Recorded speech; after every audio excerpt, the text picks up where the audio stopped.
ठीक है। हाँ, टॉपिक आपका है HSRP। फुल फॉर्म होती है hot standby routing protocol.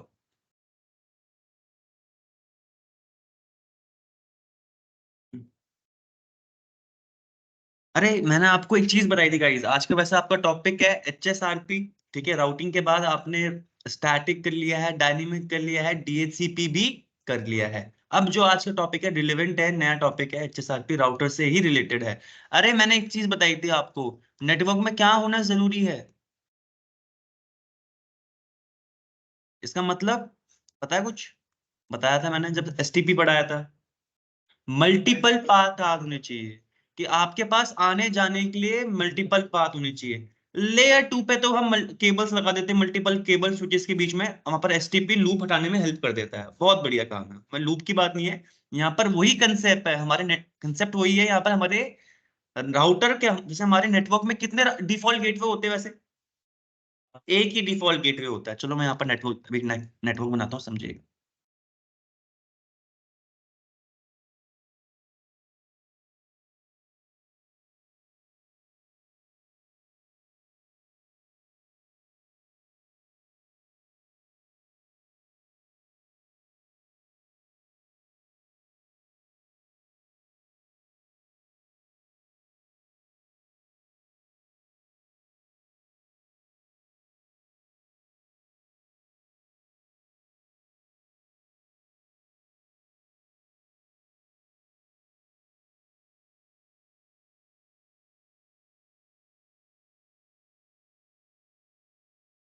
ठीक है। ये नेटवर्क है, तो सिंपल नेटवर्क था, मैंने बताया था नेटवर्क में हमारे पास मल्टीपल पाथ होने चाहिए। ये तो मैंने लेयर 2 पे कर दिया, इंटरलिंक कर दिया, कि हमारे पास स्विचेस के पास मल्टीपल पाथ है, कि एक लिंक खराब हो जाता है दूसरे लिंक से डेटा हमारे नेटवर्क में फिर भी आ सकता है। ये हमारी कंपनी का मेन राउटर है, जो हमारा डिफॉल्ट गेटवे बनता है, जो इंटरनेट से भी कनेक्टेड होता है हमारा, है ना। अब बताओ, अगर कभी आपका मेन राउटर खराब हो जाए या डाउन चले जाए, मैंने बोला ये वाला पोर्ट डाउन चला गया, क्या हम अपने नेटवर्क के बाहर डेटा भिजवा पाएंगे? क्या नेट बाहर से डेटा हमारे पास आ पाएगा? नहीं। तो यहाँ पर क्या चीज नहीं है? रिडंडेंसी। राउटर के लिए रिडंडेंसी नहीं है, तो हम क्या करते हैं अपने नेटवर्क में, एज नेटवर्क इंजीनियर आप क्या करोगे, एक और राउटर इंप्लीमेंट कर दोगे। R2 इंप्लीमेंट कर दिया, और R2 को भी हमने कनेक्ट कर दिया इंटरनेट से ही। ठीक है, रास्ता बना रखा है कि कभी, अब देखो दो राउटर लगा दिए मैंने अपनी कंपनी में, इससे क्या होगा, कभी मेरा मेन राउटर खराब हो जाएगा तो दूसरा राउटर इसकी जगह ले लेगा तुरंत। बट रास्ता एक ही टाइम पे एक ही जगह से आता है। अगर आपको अपने यहाँ से हमारे यहाँ पर आना है तो एक ही रास्ते से आते हैं, तो देखिए कभी वो रास्ता चेंज करोगे, कभी वो रास्ता चेंज नहीं ना, एक ही रास्ता होता है। कभी आपका मेन रास्ता खराब हो जाए, तब आप जो दूसरा आपका बैकअप वाला रास्ता है वहां से आते हो। सेम कंसेप्ट यहाँ पर भी है, कि हम अपने नेटवर्क में अब मल्टीपल राउटर्स लगाएंगे। एक राउटर बन जाएगा मेन राउटर, जिसको बोलेंगे एक्टिव राउटर, जो एक एक्टिव होगा जहां से डेटा आएगा जाएगा हमारे नेटवर्क के बाहर। और एक राउटर क्या बन जाएगा हमारा, बैकअप के लिए। ये बैकअप वाला राउटर तभी एक्टिव होगा जब कोई मेन एक्टिव राउटर डाउन चले जाए, या उसका पोर्ट डाउन चले जाए, या फिर वो खुद ही डाउन चले जाए। डन है। तभी जो बैकअप वाला है वो ऑटोमेटिकली उसकी जगह ले लेगा और क्या बन जाएगा, एक्टिव। कंसेप्ट समझ में आया यहाँ पर? कि हाँ, देखो हमारे अब लेयर 2 पे भी रिडंडेंसी है, और लेयर 3 यानी राउटर के पास भी हमारे पास क्या है, मल्टीपल राउटर्स है। कि एक राउटर कभी रविंद्र जी हमारा डाउन चले जाए तो दूसरा राउटर उसकी जगह ले लेगा तुरंत, बैकअप के लिए। अगर ये बैकअप राउटर नहीं होता तो यहाँ पर क्या होता, ये मेन राउटर चला गया, तब तक जब तक नेटवर्क इंजीनियर आके यहाँ पर ठीक ना करे या नया राउटर ना लगाया R1 की जगह, तब तक हमारा नेटवर्क क्या रहेगा, डाउन ही रहेगा। ना हम इंटरनेट में डेटा भेज पाएंगे, ना इंटरनेट से डेटा हमारे पास आ पाएगा। साफ सीधी बात। तो उसी के लिए हमारे पास कंसेप्ट किस चीज का है, hot standby routing protocol. ठीक है। अरे मुझे एक चीज बताओ, आप जो डिफॉल्ट गेटवे लगाते हो हर पी कंप्यूटर में, मैं यहाँ पर अब समझना ये चीज समझ में आई? तो देखो, मैं यहाँ पर एक नेटवर्क ले रहा हूँ 192.168.0.0/24 का नेटवर्क है हमारे यहाँ, मेरी कंपनी को जो मिला हुआ है। ठीक है, ठीक है, मेरी कंपनी में चल रहा है। अब इसी इसी नेटवर्क की आईपी देते हैं अपने एंड होस्ट को। तो देखो मैंने इस वाले पीसी को, जो पीसी यहाँ पर नाम देता हूँ, PCA B C D। ठीक है, PCA को मैंने आईपी दे दी 192.168.0.1। सबनेट मास्क भी बता दिया। ठीक है, फिर मैंने यहाँ पर PCB को .2 .3 .4, अरे हम राउटर के इस वाले इंटरफेस को भी तो आईपी देते हैं, राउटर को भी तो आईपी देते हैं। बिल्कुल।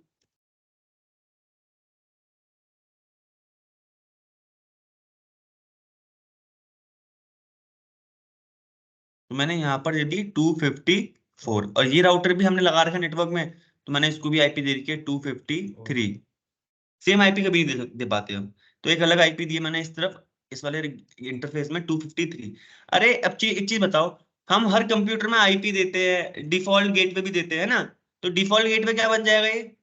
डिफॉल्ट गेटवे मैंने बोला मेरा मेन एक्टिव कौन सा है, R1, तो हमें यहाँ पर कौन सी आईपी देनी पड़ेगी? तो हमने डिफॉल्ट गेटवे यानी डीजी लिख रहा हूँ, डिफॉल्ट गेटवे का शॉर्ट में लिख रहा हूँ मैं, ठीक है।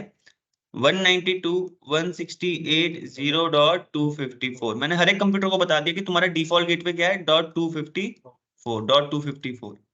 ठीक है। मैनुअली मतलब कि चाहे आप डीएचसीपी से दिलवा लो, चाहे आप मैनुअली बता दो, देनी पड़ती है। अब मैंने बोला आपका एक्टिव राउटर डाउन चला गया, और एचएसआरपी यहाँ पर क्या बोलते हैं, हमारे पास एक बैकअप के लिए राउटर भी है। अब इसका ये वाला, ये तो आप आ जाएगा, बट इसकी आईपी जो है, जो डिफॉल्ट गेटवे बन जाएगी, अब हमें मैनुअली जाके चेंज करनी पड़ेगी 253। ये जब आपका डिफॉल्ट राउटर आपका एक्टिव वाला बंद हो गया, तो बैकअप वाला उसकी जगह ले लेता है। तो आपके कंप्यूटर को अभी भी क्या पता है कि भाई आपका डिफॉल्ट गेटवे कौन है, 192.168.0.254 जो R1 है, ये तो डाउन चला गया है, इसकी जगह किसी और ने ले ली है। अब जिसने जगह ली है उसकी आईपी डालेंगे ना, वो बन जाएगा डिफॉल्ट गेटवे। तो सर आपको क्या करना पड़ेगा, मैनुअली आईपी देनी पड़ेगी। अब यहाँ पर 254 को चेंज करके क्या करना पड़ेगा, हर एक कंप्यूटर में, है ना। अब मैं यहाँ पर जाऊंगा इस पीसी में, मैंने यहाँ पर 253, 253, 253, 253, अरे मेरे तो 4 पीसीज हैं, ऑटोमेटिकली वो चेंज तो कर लेगा, बट हमें अपने कंप्यूटर को बताना भी तो पड़ेगा। तो सर ये तो टाइम कंज्यूमिंग है, जब तक आप एक कंप्यूटर में आईपी चेंज करोगे, फिर दूसरी में चेंज करोगे, फिर तीसरी में चेंज करोगे, चौथी में चेंज करोगे, तो प्रॉब्लमेटिक है ना, टाइम लगेगा तब तक जब तक आपने डिफॉल्ट गेटवे को आप पे जो रियल अभी जो बना हुआ, जो बैकअप की, जो बैकअप में था, जो एक्टिव बन जाएगा अभी, उसकी आईपी नहीं दी, तब तक बाकी लोग कम्युनिकेट नहीं कर पाएंगे अपने नेटवर्क के बाद, क्योंकि आईपी गलत है ना। वो तो उसकी आईपी थी जो पहले डाउन हो चुका है, अब हमें उसकी बतानी पड़ेगी जो एक्टिव है। तो ये प्रॉब्लमेटिक चीजें थी। तो उसी चीजों का समाधान क्या है, HSRP। अब सुनिएगा ये क्या कंसेप्ट करता है, कि आपके नेटवर्क में मल्टीपल राउटर्स भी होंगे, और डिफॉल्ट गेटवे भी आपको बार बार चेंज नहीं करना पड़ेगा। इसका कुछ आउटपुट ये आता है, आउटपुट क्या आता है कि आपके नेटवर्क में मल्टीपल राउटर्स भी होंगे, एक एक्टिव होगा, एक बैकअप होगा, और आपको डिफॉल्ट गेटवे भी बार बार चेंज करना नहीं पड़ेगा, ऑटोमेटिकली। ऑटोमेटिकली क्या, आप एक आईपी ऐसी दोगे जो डिफॉल्ट गेटवे की तरह एक्ट करेगी। डन है। ठीक है, तो पढ़ना स्टार्ट करें। HSRP समझ में आया कि हम अपने कंपनी में मल्टीपल राउटर्स लगाते हैं, एक बन जाता है एक्टिव, एक बन जाता है बैकअप। बैकअप वाला तभी एक्टिव बनेगा जब कोई एक्टिव फेल हो जाए, ठीक है। और जो आईपी डिस्ट्रीब्यूट हो रही है 253, इसका भी समाधान HSRP ने निकाला, ठीक है। तो HSRP की फुल फॉर्म क्या गाइस? इससे यही होता है कि हमारी कंपनी में मल्टीपल राउटर्स लगा पाते हैं, और एक एक्टिव और एक बैकअप की तरह काम करता है। जो एक्टिव है, करंट टाइम पे अगर आप कम्युनिकेट कर रहे हो पीसी, तो जो भी डेटा जा रहा होगा वो एक्टिव से ही जा रहा होगा, जो भी एक्टिव राउटर है। कभी एक्टिव राउटर डाउन चले जाएगा, तो अब डेटा किससे जाने लग जाएगा, जो बैकअप एक्टिव बन जाएगा, जो भी एक्टिव राउटर होगा वही भेजेगा डेटा। डन है, बैकअप से नहीं भिजवाते। तो देखो यहाँ पर हमने एक नेटवर्क बना रखा है, जो सेम चीज मैंने बनाई यहाँ पर। मैं तो एक ही मैंने हमने मल्टीपल स्विच लगाते हैं, यहाँ पर लगाया कि हमारा, मेरी कंपनी का मेन राउटर है R1 और R2, मेरे नेटवर्क से कनेक्टेड है। मैंने बोला R1 बना हुआ मेरी कंपनी का एक्टिव,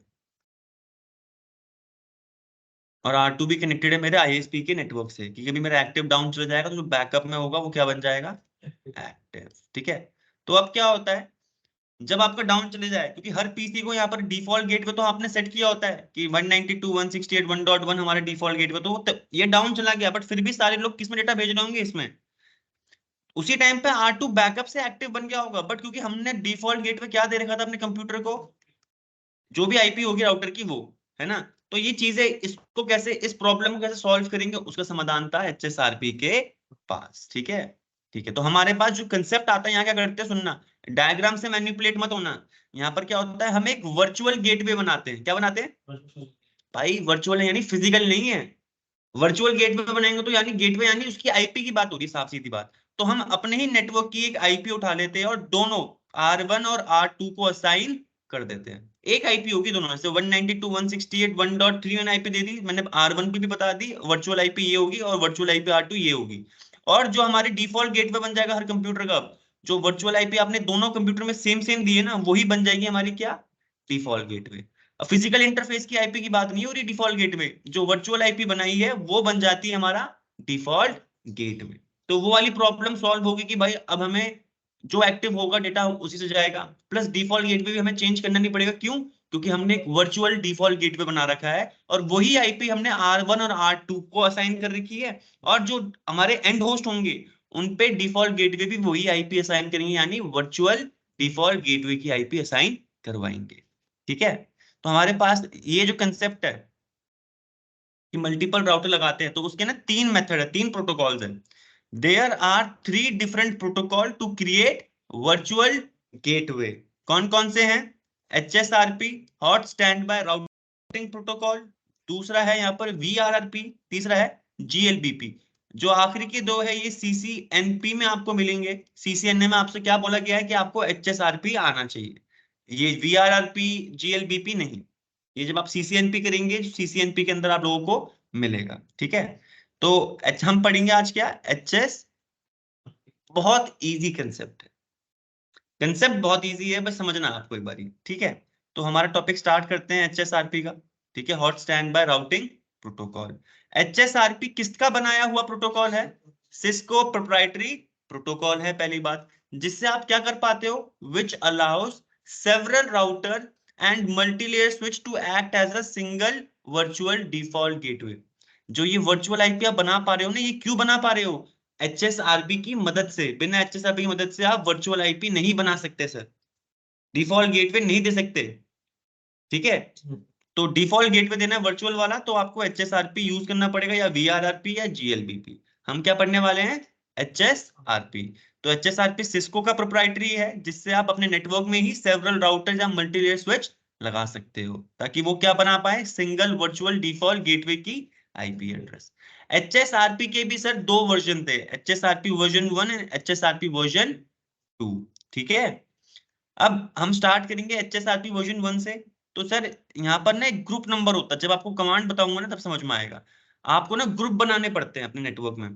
तो देखो, जो आप पहले ग्रुप बनाएंगे, तो जो ग्रुप मैंने बोला ग्रुप 1 बना दिया, तो R2 का भी ग्रुप 1 में ही डालना पड़ेगा। ठीक है, जितनी भी राउटर्स को आपको असाइन करना है नेटवर्क में, भाई मेरे नेटवर्क के हैं, इन सब में वर्चुअल आईपी चलेंगी, तो उनको सेम ग्रुप का मेंबर बनाना पड़ेगा। वर्जन 1 में हम कितने ग्रुप बना सकते हैं? 0 से लेके 255। कोई भी एक नंबर ले लो रैंडमली जो आपको पसंद है। ठीक है, तो हमने यहाँ पर 1 1 लिया, तो मैंने पहले R1 को भी इसी ग्रुप का मेंबर बनाया और R2 को भी इसी ग्रुप का मेंबर बनाना ही पड़ेगा। तभी वो समझेंगे, जब सेम ग्रुप होगा तो मैं एक्टिव की जगह बैकअप ले लूंगा, बैकअप बैकअप रहेगा। ठीक है, अब सुनना, जैसे ही आप वर्चुअल आईपी क्रिएट करते हो सर, एक वर्चुअल मैक एड्रेस भी क्या हो जाता है, क्रिएट हो जाता है, जिससे पता चलता है कि अब डेटा R1 के पास भिजवाना है या R2 के पास भिजवाना है, क्योंकि मैक एड्रेस से ही आपके डिफॉल्ट गेटवे के पास डेटा जाता है। तो सर ये चीज मत भूलना, HSRP के अंदर लिखते भी रहो सर थोड़े अपने शॉर्ट पॉइंट्स, कि HSRP सिस्को का प्रोप्राइटरी है, जिससे आप सेवरल राउटर्स अपने नेटवर्क में लगा सकते हो, ताकि क्या क्रिएट हो, सिंगल वर्चुअल गेटवे की आईपी एड्रेस, एक वर्चुअल गेटवे आईपी एड्रेस बनता है। HSRP के दो वर्जन थे, वर्जन 1 और वर्जन 2। ठीक है, जो हमारा वर्चुअल मैक एड्रेस क्रिएट होगा दोनों में अलग अलग होगा, बट उनके कॉम्बिनेशन सेम होते हैं। देखना, स्टार्टिंग के 4 जीरो है मैक एड्रेस में, फिर .0C07.AC XX क्या बता रहा है, जो आपका ग्रुप नंबर होगा ना उसकी वैल्यू यहाँ पर ऐड हो जाएगी XX में। ठीक है, क्लियर? HSRP में दो मेन हमारे पास राउटर्स बोले जाते हैं, एक होता है एक्टिव बनता है, और एक क्या बनता है, stand by. Stand by router यानी एक तरीके से बैकअप राउटर की बात हो रही है। ठीक है, अब जैसे मैंने आपको बताया था OSPF चाहे कितने भी कोई भी प्रोटोकॉल ले लो, वो कुछ हेलो मैसेज भेजती थी, ऐसे ही HSRP भी ये कम्युनिकेट कर रहे होते हैं R1 R2 की भाई तू एक्टिव है, तू एक्टिव है। अब जब एक्टिव राउटर के HSRP के मैसेज आने बंद हो जाते हैं, तो बैकअप राउटर समझ जाता है कि अब मेन राउटर जो एक्टिव राउटर था उसमें कोई प्रॉब्लम आ गई है। अगर प्रॉब्लम नहीं आती तो वो हेलो मैसेज भेज रहा होता और मेरे पास पहुंच रहे होते। तो जो स्टैंड बाय में है, जो बैकअप में, वो तुरंत एक्टिव बन जाता है। तो इन्हीं मैसेजेस से पता चलता है। तो हमारे जो हेलो मैसेज भेजता है हमारा एक्टिव राउटर, वो कितने सेकंड में भेजता है, और जो दूसरा राउटर होता है जो स्टैंड बाय में, अगर 10 सेकंड तक उसको हेलो मैसेज रिसीव नहीं हुआ तो वो क्या बन जाता है, हाँ एक्टिव बन जाता है। तो होल्ड टाइमर कितना है हमारे पास, 10 सेकंड का है, और हेलो टाइमर कितने सेकंड का है, 3 सेकंड का। ठीक है। प्रीएम्पशन इज डिसेबल, प्रीएम्पशन यानी, अब सुनना, मैंने बोला मेरे कंपनी में एक्टिव राउटर बना ये वाला, R1 बना हुआ मेरा एक्टिव राउटर, ठीक है, और स्टैंड जो R2 बना हुआ मेरा बैकअप। ठीक है। अब ये पहली बात तो नेटवर्क में हेलो मैसेज भेजेंगे, ये कुछ सेकंड तक रिसीव नहीं हुआ तो ये बैकअप एक्टिव बन जाता है। ठीक है। अब प्रीएम्पशन, एक चीज बोली, preemption is disable by default, preemption इसका मतलब क्या होता है, देखो ये मेरा एक्टिव राउटर था, ये डाउन चले जाएगा तो कौन बैकअप बैकअप वाला क्या बन जाएगा, ये अब बन गया एक्टिव। ठीक है। अब मैंने बोला अगर मेरा R1 वापस ठीक हो जाता है तो R1, क्या ये R2 जो बैकअप में था, क्या ये अपनी पोजीशन गिव अप करके R1 को वापस एक्टिव बना देगा, ये एक्टिव ही रहेगा। सर प्रीएम्पशन डिसेबल होता है तो यानी जो R2 अगर एक्टिव बन गया तब तक R1 बैकअप में ही रहेगा, जो पहले एक्टिव था वो बैकअप में बन जाएगा, वो ठीक होने के बाद भी एक्टिव नहीं बनेगा। अगर आप प्रीएम्पशन को इनेबल कर देते हो तो क्या होता है, जो आपका एक्टिव था पहले अगर वो डाउन चले जाता है तो बैकअप वाला एक्टिव बन गया, और जैसे ही एक्टिव ठीक हो जाता है तो जो बैकअप में, तो जो अभी बैकअप से एक्टिव बना वो अपनी पोजीशन गिव अप कर देता है, तो जो पहले एक्टिव था वो एक्टिव बन जाता है और R2 क्या बन जाएगा वापस। ये क्या है, प्रीएम्पशन की वजह से। प्रीएम्पशन डिसेबल होता है तो यानी एक बारी R1 ने अपनी पोजीशन गिव अप करी और R2 बन गया हमारा एक्टिव, तो R2 ही रहेगा चाहे R1 हमारा एक्टिव ठीक ठीक क्यों ना हो जाए। ठीक है। जब तक R2 खराब नहीं होता या R2 अपनी पोजीशन खुद गिव अप नहीं करता तब तक R1 एक्टिव नहीं बनेगा।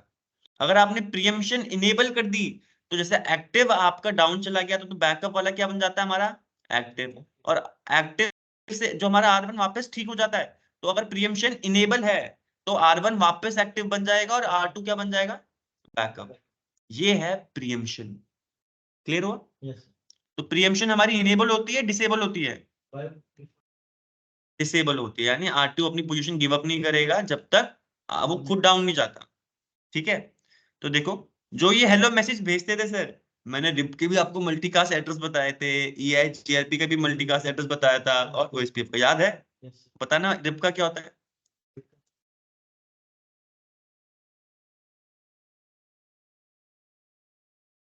और उसका OSPF का 5। ठीक है। क्लियर? ऐसे ही जो यहाँ पर HSRP मैसेज भेज रहे हैं, हेलो मैसेज भेज रहे हैं, वो मल्टीकास्ट एड्रेस में किस में भेजते हैं, 224.0.0.2। जो भी ये हेलो मैसेज भेज रहे होते हैं वो मल्टीकास्ट डेस्टिनेशन का एड्रेस क्या डालते हैं, मल्टीकास्ट एड्रेस, और ये होता है एड्रेस। ठीक है। जो आपका HSRP है पोर्ट नंबर 1985 में काम करता है और ये UDP का तरीका यूज करता है। क्लियर है? TCP नहीं, क्या यूज करता है, UDP। और पोर्ट नंबर कौन सा ओपन रहेगा दोनों R1 और R2 में, 1985। मत भूलिएगा, अच्छा क्वेश्चन है, अगर आप एग्जाम दे रहे हो CCNA का तो ये क्वेश्चन आ सकता है। ठीक है। बाय डिफॉल्ट, अब सर ये, अब मुझे एक चीज बताओ, मैंने R1 और R2 लगा दिए, अब ये आप लोग डिसाइड करते हो या फिर राउटर अपना डिसाइड करते हैं कौन बनेगा एक्टिव कौन बनेगा बैकअप? सर बाय डिफॉल्ट क्या होता है, हमारे पास ना एक प्रायोरिटी वैल्यू होती है, क्या होती है, राउटर की प्रायोरिटी वैल्यू होती है 100, जिसकी भी प्रायोरिटी वैल्यू ज्यादा होगी वो क्या बन जाएगा हमारा एक्टिव, जिसकी भी प्रायोरिटी वैल्यू हमारी ज्यादा होगी वो क्या बन जाएगा एक्टिव। अगर मैं बोलूं दोनों की प्रायोरिटी 100 है यहाँ पर, इसकी भी 100 है इसकी भी 100 है, ठीक है, तो हमें क्या करना पड़ेगा एक्टिव बनाने के लिए, एक की प्रायोरिटी चेंज करनी पड़ेगी, जिसकी भी प्रायोरिटी हम इंक्रीज करेंगे वो बन जाएगा हमारा एक्टिव और दूसरा वाला बन जाएगा बैकअप। क्लियर है? अगर आपको ऑथेंटिकेशन करवानी है कि भाई कोई भी आपके नेटवर्क में राउटर लगा दे वो भी हमारे स्टैंड बाय में आ जाए, तो ऐसा हम क्या कर सकते हैं, ऑथेंटिकेशन भी यहाँ पर डलवा सकते हैं। ठीक है। क्लियर है? अब वापस HSRP के कुछ ऑपरेशन, यानी HSRP काम कैसे करता है, वो जैसे मैंने आपको बताया था वापस बता रहा हूँ, ध्यान से सुनिएगा। हमारे राउटर क्या मैसेज भेज रहे होते हैं HSRP में, hello packets, to elect active कौन बनेगा और स्टैंड बाय कौन बनेगा। ठीक है। राउटर मैचेस, जिसकी भी राउटर की हाईएस्ट प्रायोरिटी होगी वो क्या बन जाएगा हमारा, अगर दोनों राउटर की प्रायोरिटी सेम सेम है सर फिर कौन बनेगा, नहीं, अगर दोनों की सेम है या तो आप सेट कर सकते हो, मैंने बोला आप सेट भी नहीं कर रहे, मैंने बोला दोनों की सेम सेम प्रायोरिटी है, 100 बाय डिफॉल्ट आती है, सर उस सिनेरियो में कौन बनेगा, जिस भी राउटर के फिजिकल इंटरफेस की आईपी एड्रेस ज्यादा हाई होगा। जैसे यहाँ पर देखो, मैंने बोला R1 HSRP चल रहा है यहाँ पर, इसकी भी प्रायोरिटी 100 है, इस राउटर की प्रायोरिटी 100 है, तो कौन सा राउटर बनेगा हमारा? R2 बनेगा, क्योंकि इसका जो फिजिकल इंटरफेस में आईपी है हाईएस्ट है, तो R2 क्या बन जाएगा हमारा? एक्टिव। अगर हमारी प्रायोरिटी से हम डिसाइड नहीं कर पा रहे कौन बनेगा एक्टिव कौन बनेगा स्टैंड बाय, तो जिस भी राउटर की इंटरफेस की हाईएस्ट आईपी एड्रेस होगा वो क्या बन जाएगा? एक्टिव। रविंद्र जी बिल्कुल सही। ठीक है, the router with the highest priority will become the active router. If अगर आपकी प्रायोरिटी टाई हो जाती है, यानी उसकी भी 100 है और बैकअप वाले की भी 100 है, तो जिस भी इंटरफेस की हाईएस्ट आईपी एड्रेस होगा वो क्या बन जाएगा हमारा? एक्टिव। ठीक है, when active router is not available in the network, यानी हमारा एक्टिव राउटर डाउन चला गया किसी कारण से, तो स्टैंड बाय राउटर कितनी देर वेट करेगा? 10 सेकेंड वेट करेगा। 10 सेकेंड के बाद वो क्या बन जाएगा? स्टैंड बाय से अपनी पोजीशन गिव अप करके क्या बन जाएगा? Active router. ठीक है, HSRP के कितने वर्जन थे? 1 और 2। सर अगर आपने एक राउटर में वर्जन 1 चला रहे हो, एक राउटर में वर्जन 2 चला रहे हो, तो आपका HSRP ढंग से काम करेगा ही नहीं। दोनों राउटर में सेम वर्जन होने चाहिए, या तो वर्जन 1 या तो वर्जन 2। ठीक है, वर्जन 1 में कितने ग्रुप नंबर हम बना सकते थे 0 से लेके 255? अब थोड़ा वर्जन 2 के बारे में भी आपको चीजें मिलेंगी। HSRP में देखो क्या चेंजेस हुआ, जो वर्जन 2 था ना, अब उसमें ग्रुप नंबर हमारे इंक्रीज हो गए हैं 0 से लेके 4095, यानी इन टोटल हमारे कितने ग्रुप बन सकते हैं? 4096 ग्रुप बन सकते हैं। जो हमारे पास वो वर्चुअल मैक एड्रेस क्रिएट हो रहा था, सर यहाँ पर ना थोड़ी वैल्यू चेंज हो गई है। देखो 4 बार 0 है, 0C9F आ गया वहां पर। ठीक है, और यहाँ पर F के बाद 3 ट्रिपल एक्स दिखा रहा है। ट्रिपल एक्स यानी यहाँ पर अब जो यहाँ पर ये ट्रिपल एक्स बता रहा है जो आपके ग्रुप नंबर है ना, वो यहाँ पर ऐड हो जाएगा। इसी की मदद से आप एक वर्चुअल मैक एड्रेस क्रिएट कर पाते हो। ठीक है, तो वर्जन 1 का मैक एड्रेस देख लो एक बारी। 0C07, वहां पर 0C7 सॉरी 9F आ गया था वहां पर। ठीक है, और आखिर में वहां पर F और ट्रिपल एक्स, यानी जो 3 बार एक्स है वहां पर आप ग्रुप नंबर से वहां पर आपका डिफरेंट मैक एड्रेस क्रिएट हो जाएगा। ठीक है, सेम था यहाँ पर। हेलो टाइमर कितने सेकंड में भेज रहा है? 3 सेकंड में। और होल्ड टाइमर कितने सेकंड का है? 10 सेकंड का। फर्क यहाँ पर एक और ऐड हुआ क्या, जो आपके मल्टीकास्ट एड्रेस थे वो उसमें कौन से एड्रेस में जा रहे थे? 224.0.0.2, और यहाँ पर किस में जा रहे हैं? 12 102 सॉरी। ठीक है, 224.0.0.102 इस पे हेलो मैसेज जाते हैं, इस डेस्टिनेशन मैक एड्रेस यानी मल्टीकास्ट एड्रेस पे, आईपी एड्रेस में हमारे हेलो पैकेट्स HSRP सेंड करता है। यूडीपी का पोर्ट नंबर सेम था 1985। क्लियर? बहुत इजी कंसेप्ट, इतना समझ में आया? ठीक है,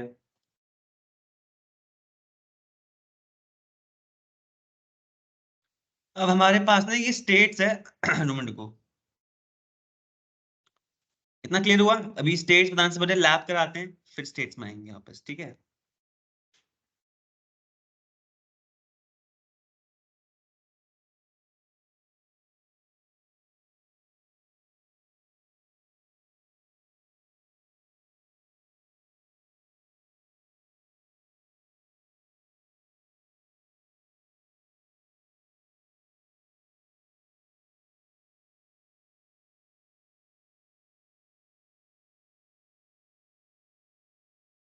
डायग्राम बना लो।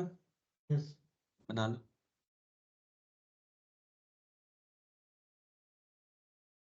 ये लो यहाँ पर देख के। तो चलो ठीक है, 2 मिनट दूंगा, फिर दोनों से क्वेश्चन पूछूंगा इसी में। लैब करने से पहले फटाफट से अपने वर्जन 1 के पॉइंट दिमाग में रखना, वर्जन 2 के पॉइंट दिमाग में रखना। ठीक है, तो सर HSRP की फुल फॉर्म क्या होती है? Ravindra ji, hot standby routing protocol. ठीक है, done। अब HSRP में कितने वर्जन होते हैं? 1 और 2। ठीक है, क्या वर्जन 1 और वर्जन 2 एक दूसरे के साथ ऑपरेटेबल होते हैं? नहीं, तो जितनी भी राउटर होंगे उन सब में सेम वर्जन चलाने पड़ेंगे, या तो वर्जन 1 या तो वर्जन 2। चलो ठीक है, वर्जन 1 और वर्जन 2 पे नवीन जी एक डिफरेंस बताना जो आपके दिमाग में आ रहा है, जो भी आ रहा है। ठीक है, अगर आपको कॉपी में लिखा वर्चुअल मैक एड्रेस, क्या आप कैसे लिखते हैं? तो बताना डिफरेंस क्या है वर्चुअल मैक एड्रेस में। वर्जन 1 का क्या मैक एड्रेस बनेगा?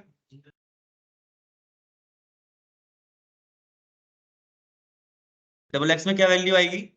ग्रुप नंबर, जो आप ग्रुप नंबर है ना उसकी वैल्यू से आपका पूरा यूनिक मैक एड्रेस बन जाता है वर्चुअल, दोनों के लिए अलग अलग, ठीक है। और वर्जन 2 में क्या मैक एड्रेस है? 9 0C 9F, नहीं AC नहीं। हाँ, देखो ये देखो देखो देख लो लिखा तो कॉपी में लिखा, वही तो बोला था, देखो F, बिल्कुल सही आंसर, बिल्कुल सही। चलो सर, रविंद्र जी अब आप एक डिफरेंस बता दो। इन्होंने तो वर्चुअल मैक एड्रेस का डिफरेंस बता दिया कि सर HSRP वर्जन 1 में ये डिफरेंस था कि दोनों के अलग अलग मैक एड्रेस होते थे। दूसरी बात, ग्रुप नंबर भी इन दोनों में अलग है क्या? वर्जन 1 में क्या ग्रुप नंबर से कहां तक थे, 0 से लेके, और वर्जन 2 में? बिल्कुल सही, 4095 तक। एक और डिफरेंस बता दो कोई, नवीन जी। मल्टीकास्ट एड्रेस भी दोनों के चेंज थे, तो वर्जन 1 का मल्टीकास्ट एड्रेस किसमें भेजता है हेलो पैकेट? डॉट, ठीक है। और वर्जन 2 में 102 में, ठीक है। अरे अभी पढ़ रहे हो तो तुम्हारे दिमाग में इतना ही बताओ, बहुत बढ़िया, ठीक है। डिफरेंस समझ में आ गया? कितने यहाँ पर हमारे पास एक्टिव राउटर, स्टैंड बाय, कोई और ऑप्शन होता है? फिर दो ही कंडीशन होती है, एक्टिव और एक स्टैंड बाय, है ना। तो जब डेटा, जो अब हमारे नेटवर्क में दो राउटर लगा रखे हैं, तो नेटवर्क में डेटा बाहर और अंदर कौन से राउटर से जाएगा? स्टैंड बाय से जाता है या एक्टिव वाले से जाता है? स्टैंड बाय से जाता है। कब जाता है वो स्टैंड बाय से राउटर, कब जाएगा? जब एक्टिव वाला फिल हो जाएगा और स्टैंड बाय वाला एक्टिव की जगह ले लेगा, वो स्टैंड बाय वाला स्टैंड बाय नहीं रहा, अब वो एक्टिव बन गया, ठीक है। और प्रायोरिटी कितनी होती है बाय डिफॉल्ट हमारे राउटर्स में, HSRP के अंदर? जिस इलेक्शन कैसे करता है कि कौन बनेगा एक्टिव, कौन बनेगा?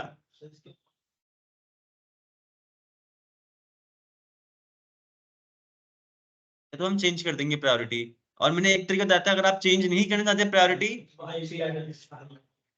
हाँ, जिस भी फिजिकल इंटरफेस की IP एड्रेस राउटर में ज्यादा होगा, वो बन जाएगा एक्टिव। बिल्कुल सही आंसर, क्लियर है।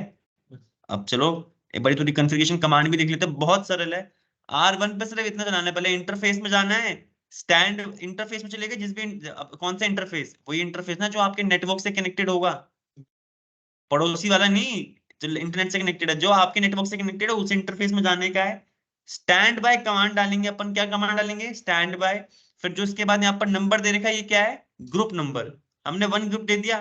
फिर IP, फिर जो भी आप वर्चुअल IP बनाना चाहते हो वो IP दे दी, बट उसी नेटवर्क की IP होगी जो नेटवर्क आपको असाइन हो रखा है, और वो IP किसी और को असाइन नहीं होगी, ठीक है। तो आप वर्चुअल IP भी दोगे तो वो IP, ये वर्चुअल IP आप दोनों R1 और R2 दोनों में डालोगे, ठीक है।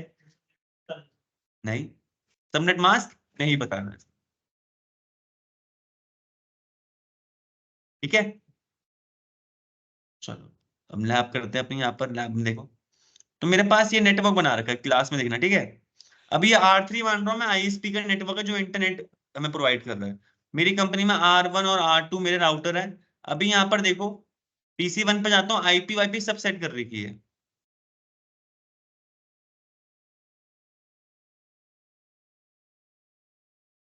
IP का कैसे देखते हैं IP अगर बिना, ठीक है। तो दो तरीके हैं, या तो आप मैन्युअली जो है, तो आप CLI भी देख सकते हो, ठीक है। तो CLI और तरीका ज्यादा अप्रोच करना। तो यहाँ पर हमने क्या IP दे रखी है सर, बताइएगा। IP दे रखी है हमने यहाँ पर,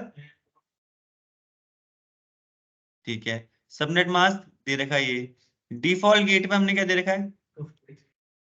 253, ठीक है। हर PC में हमने 253 दे रखा होगा। 253 यानी R1 का ये वाला इंटरफेस, ठीक है। R1 बना हुआ है, ऐसे ही PC2 में भी दे रखा है। अरे हमने तो दो PC ले रहे हैं, आपकी कंपनी में दो थोड़ी होंगे। 50, 15, 10, 100, 1000, कितनी भी हो सकते हैं ना, ठीक है। देखो IP कॉन्फ़िग ऑल इसमें भी चलाते हैं, तो इसमें भी हमने डिफॉल्ट गेटवे एक ही दे रखा है 253, यानी R1 की फिजिकल इंटरफेस की IP। अभी HSRP यहाँ पर इनेबल हमने नहीं किया, ठीक है। तो देखो अब एक ही करके चीजें पढ़ेंगे। पहली चीज क्या बोली उसने, बताओ यहाँ पर क्या लिखा हुआ है यहाँ पर, तो लिखिएगा। Ping external server 8.8.8.8 from PC1 and PC2।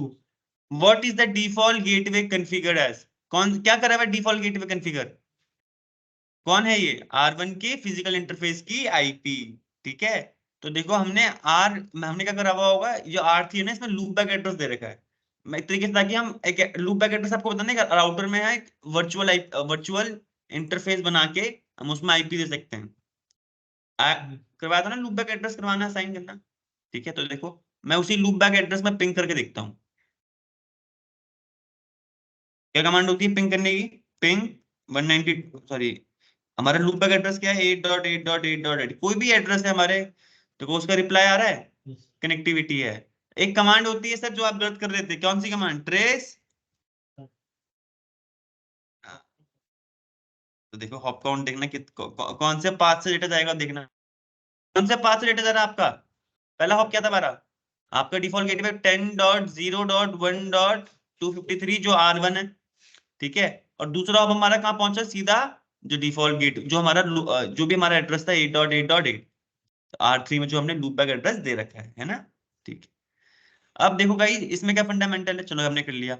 अब इसने बोला configure HSRP version 2 on R1 and R2, और क्या करना है? Raise the R1 priority above the default, lower the R, हमें एक तो हमें R1 की प्रायोरिटी ज्यादा करनी है, दूसरा क्या करना है हमें? R2 की।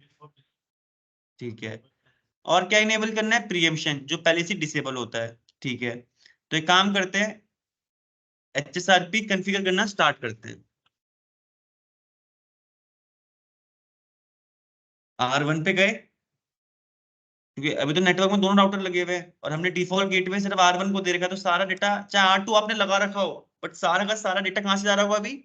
R1 से। चाहे R1 डाउन चले जाएगा तो R2 अभी जगह नहीं ले पाएगा, क्योंकि हमने डिफॉल्ट गेटवे ही फिजिकल इंटरफेस की आईपी दे रखी है। ठीक है, तो R1 पे जाते हैं, कौन से मोड में आना पड़ेगा हमें? Enable config T, global configuration mode पे आ गए। कौन सा इंटरफेस है हमारे नेटवर्क से कनेक्टेड? R1 का इंटरफेस। इस इंटरफेस में गए, कमांड क्या होती है? Stand by. स्टैंड बाय, फिर आप देखो क्वेश्चन मार्क मारा, तो इसने क्या बताया, क्या स्टैंड बाय क्या बात है? स्टैंड बाय के बाद क्या आएगा? Group number. इसमें देखो ऑलरेडी 0 से लेके 4095 चल रहा है, तो कौन सा वर्जन चल रहा होगा? वर्जन 2 चल रहा है पहले से। ठीक है, तो मैं यहाँ पर एक नंबर दे रहा हूँ, मैंने 1 ले लेते हैं जैसे, या फिर 2 ले लो, कौन सा नंबर लू ग्रुप नंबर के लिए, आप बताओ। 20 ले लिया मैंने, एक ग्रुप नंबर खुद चुन लिया, 20। ठीक है, फिर आईपी, जो हमें वर्चुअल आईपी, तो आपको सोचनी पड़ेगी कौन सी वर्चुअल आईपी हम दोनों राउटर में दें। तो 254.254 हमने आईपी नहीं दी थी किसी को, तो हम .254 ही का ले लेंगे वर्चुअल आईपी। ठीक है, तो वन क्या आईपी? 10.0.1.254। यहाँ पर इसका नेटवर्क है गाइस, यहाँ पर अपनी कंपनी में ये नेटवर्क मिला हुआ है, तो इसी नेटवर्क के हिसाब से हम आईपी देनी पड़ेगी। क्लियर है?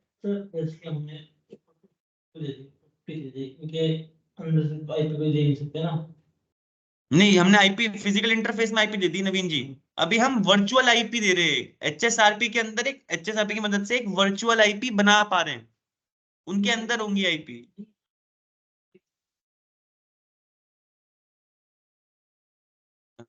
आपने जो फिजिकल इंटरफेस में आईपी दी है, ये लास्ट स्टोरी है, तो सेकंड लास्ट है, सेकंड लास्ट नहीं है। तो फिर हमें, फिर कोई जो अपने नेटवर्क की जो अवेलेबल आईपी है, चाहे आप .10 ले लो, कोई भी ले लो, आपको सोचना पड़ेगा, कंपलसरी नहीं है कि 254 ही लो। मैं चाहूँ तो यहाँ पर मैंने काम करता हूँ, मैंने .10 किसी को नहीं आईपी दे रखी, 10.0.1. तो आप चाहो तो .10 ले लो आखिरी में। ये आईपी मैंने किसी को नहीं दी, तो ये आईपी मैं वर्चुअल आईपी असाइन करके यहाँ पर दोनों को दे देता हूँ। क्लियर है? अब मैं 253 को छोड़ के .10 दे रहा हूँ, ये लो वर्चुअल आईपी जो आप आ रहे थे, दे दी। इसी नेटवर्क में आईपी मैंने किसी को नहीं दी, तो अब ये वर्चुअल आईपी हमने एचएसआरपी के लिए रिजर्व कर ली है। एंटर मारा, आ गई। ठीक है, अब प्रायोरिटी दोनों की बाय डिफॉल्ट क्या होगी? सेम होगी। प्रायोरिटी चेंज करनी है तो भाई देखो,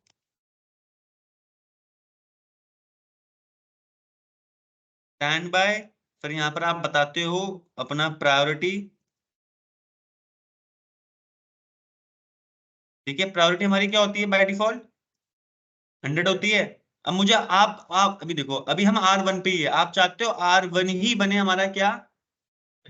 एक्टिव। देखो अगर हम प्रायोरिटी चेंज नहीं करते तो फिर भी R1 ही बनता है, क्योंकि इसके डिफॉल्ट, इसके फिजिकल इंटरफेस में जो आईपी है वो हाईएस्ट है। बट मैं इसे फोर्सफुली बनाना चाहता हूँ, तो कैसे करना पड़ेगा देखो, तो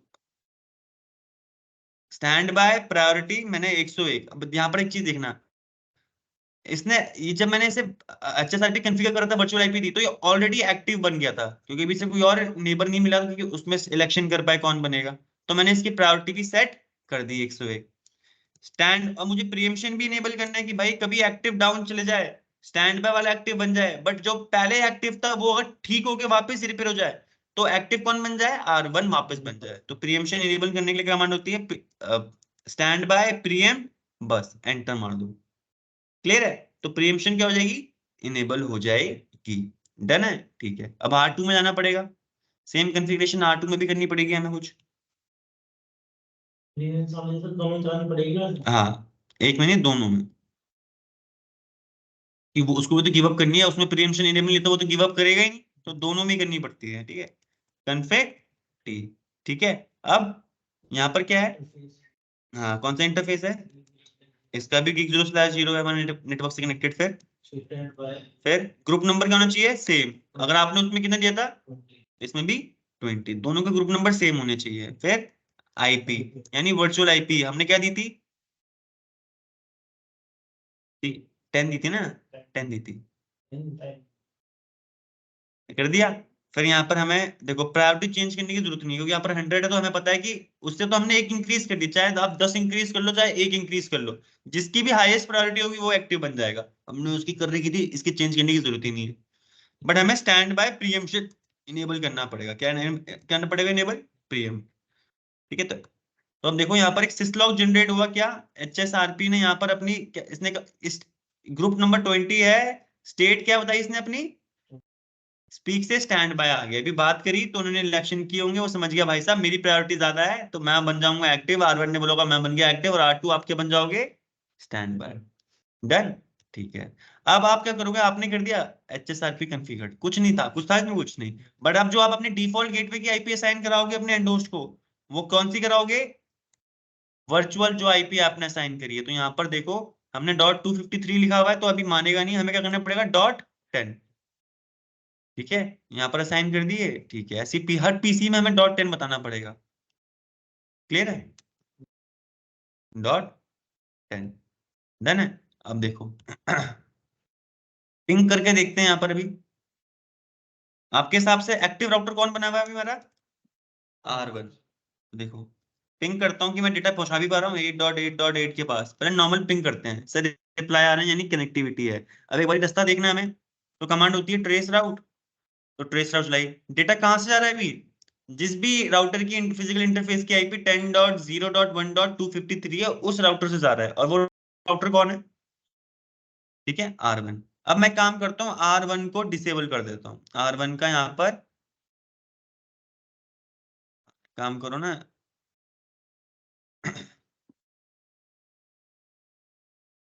इंटरफेस गिग, वैसे इंटरफेस के अंदर ही हम, ठीक है, नो अभी देता हूँ, इंटरफेस कौन सा है ये, गिग 0/0 शट डाउन करना पड़ेगा ना, ये बंद कर दिया हमने मैनुअली। ठीक है, अब एक बार देखते हैं यहाँ से डेटा हमारा पिंग हो पा रहा है अभी भी।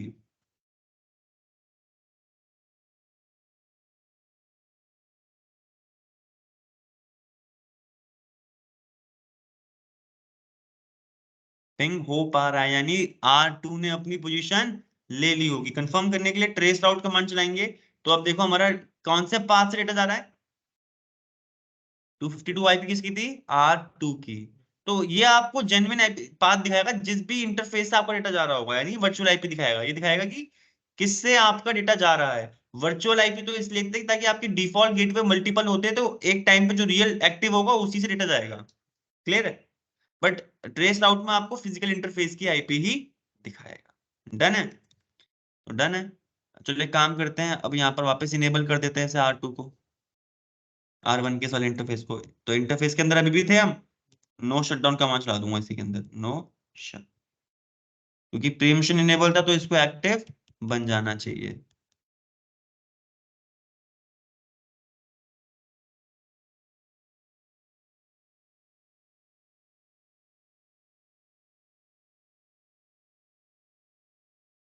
PC1 में गए, पिंग कमांड चलाते हैं, देखते किससे होता है, एक बार पिंग करके देखते हैं।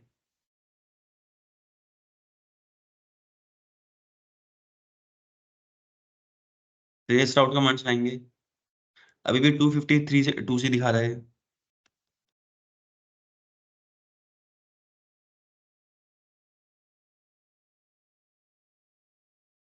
हम्म।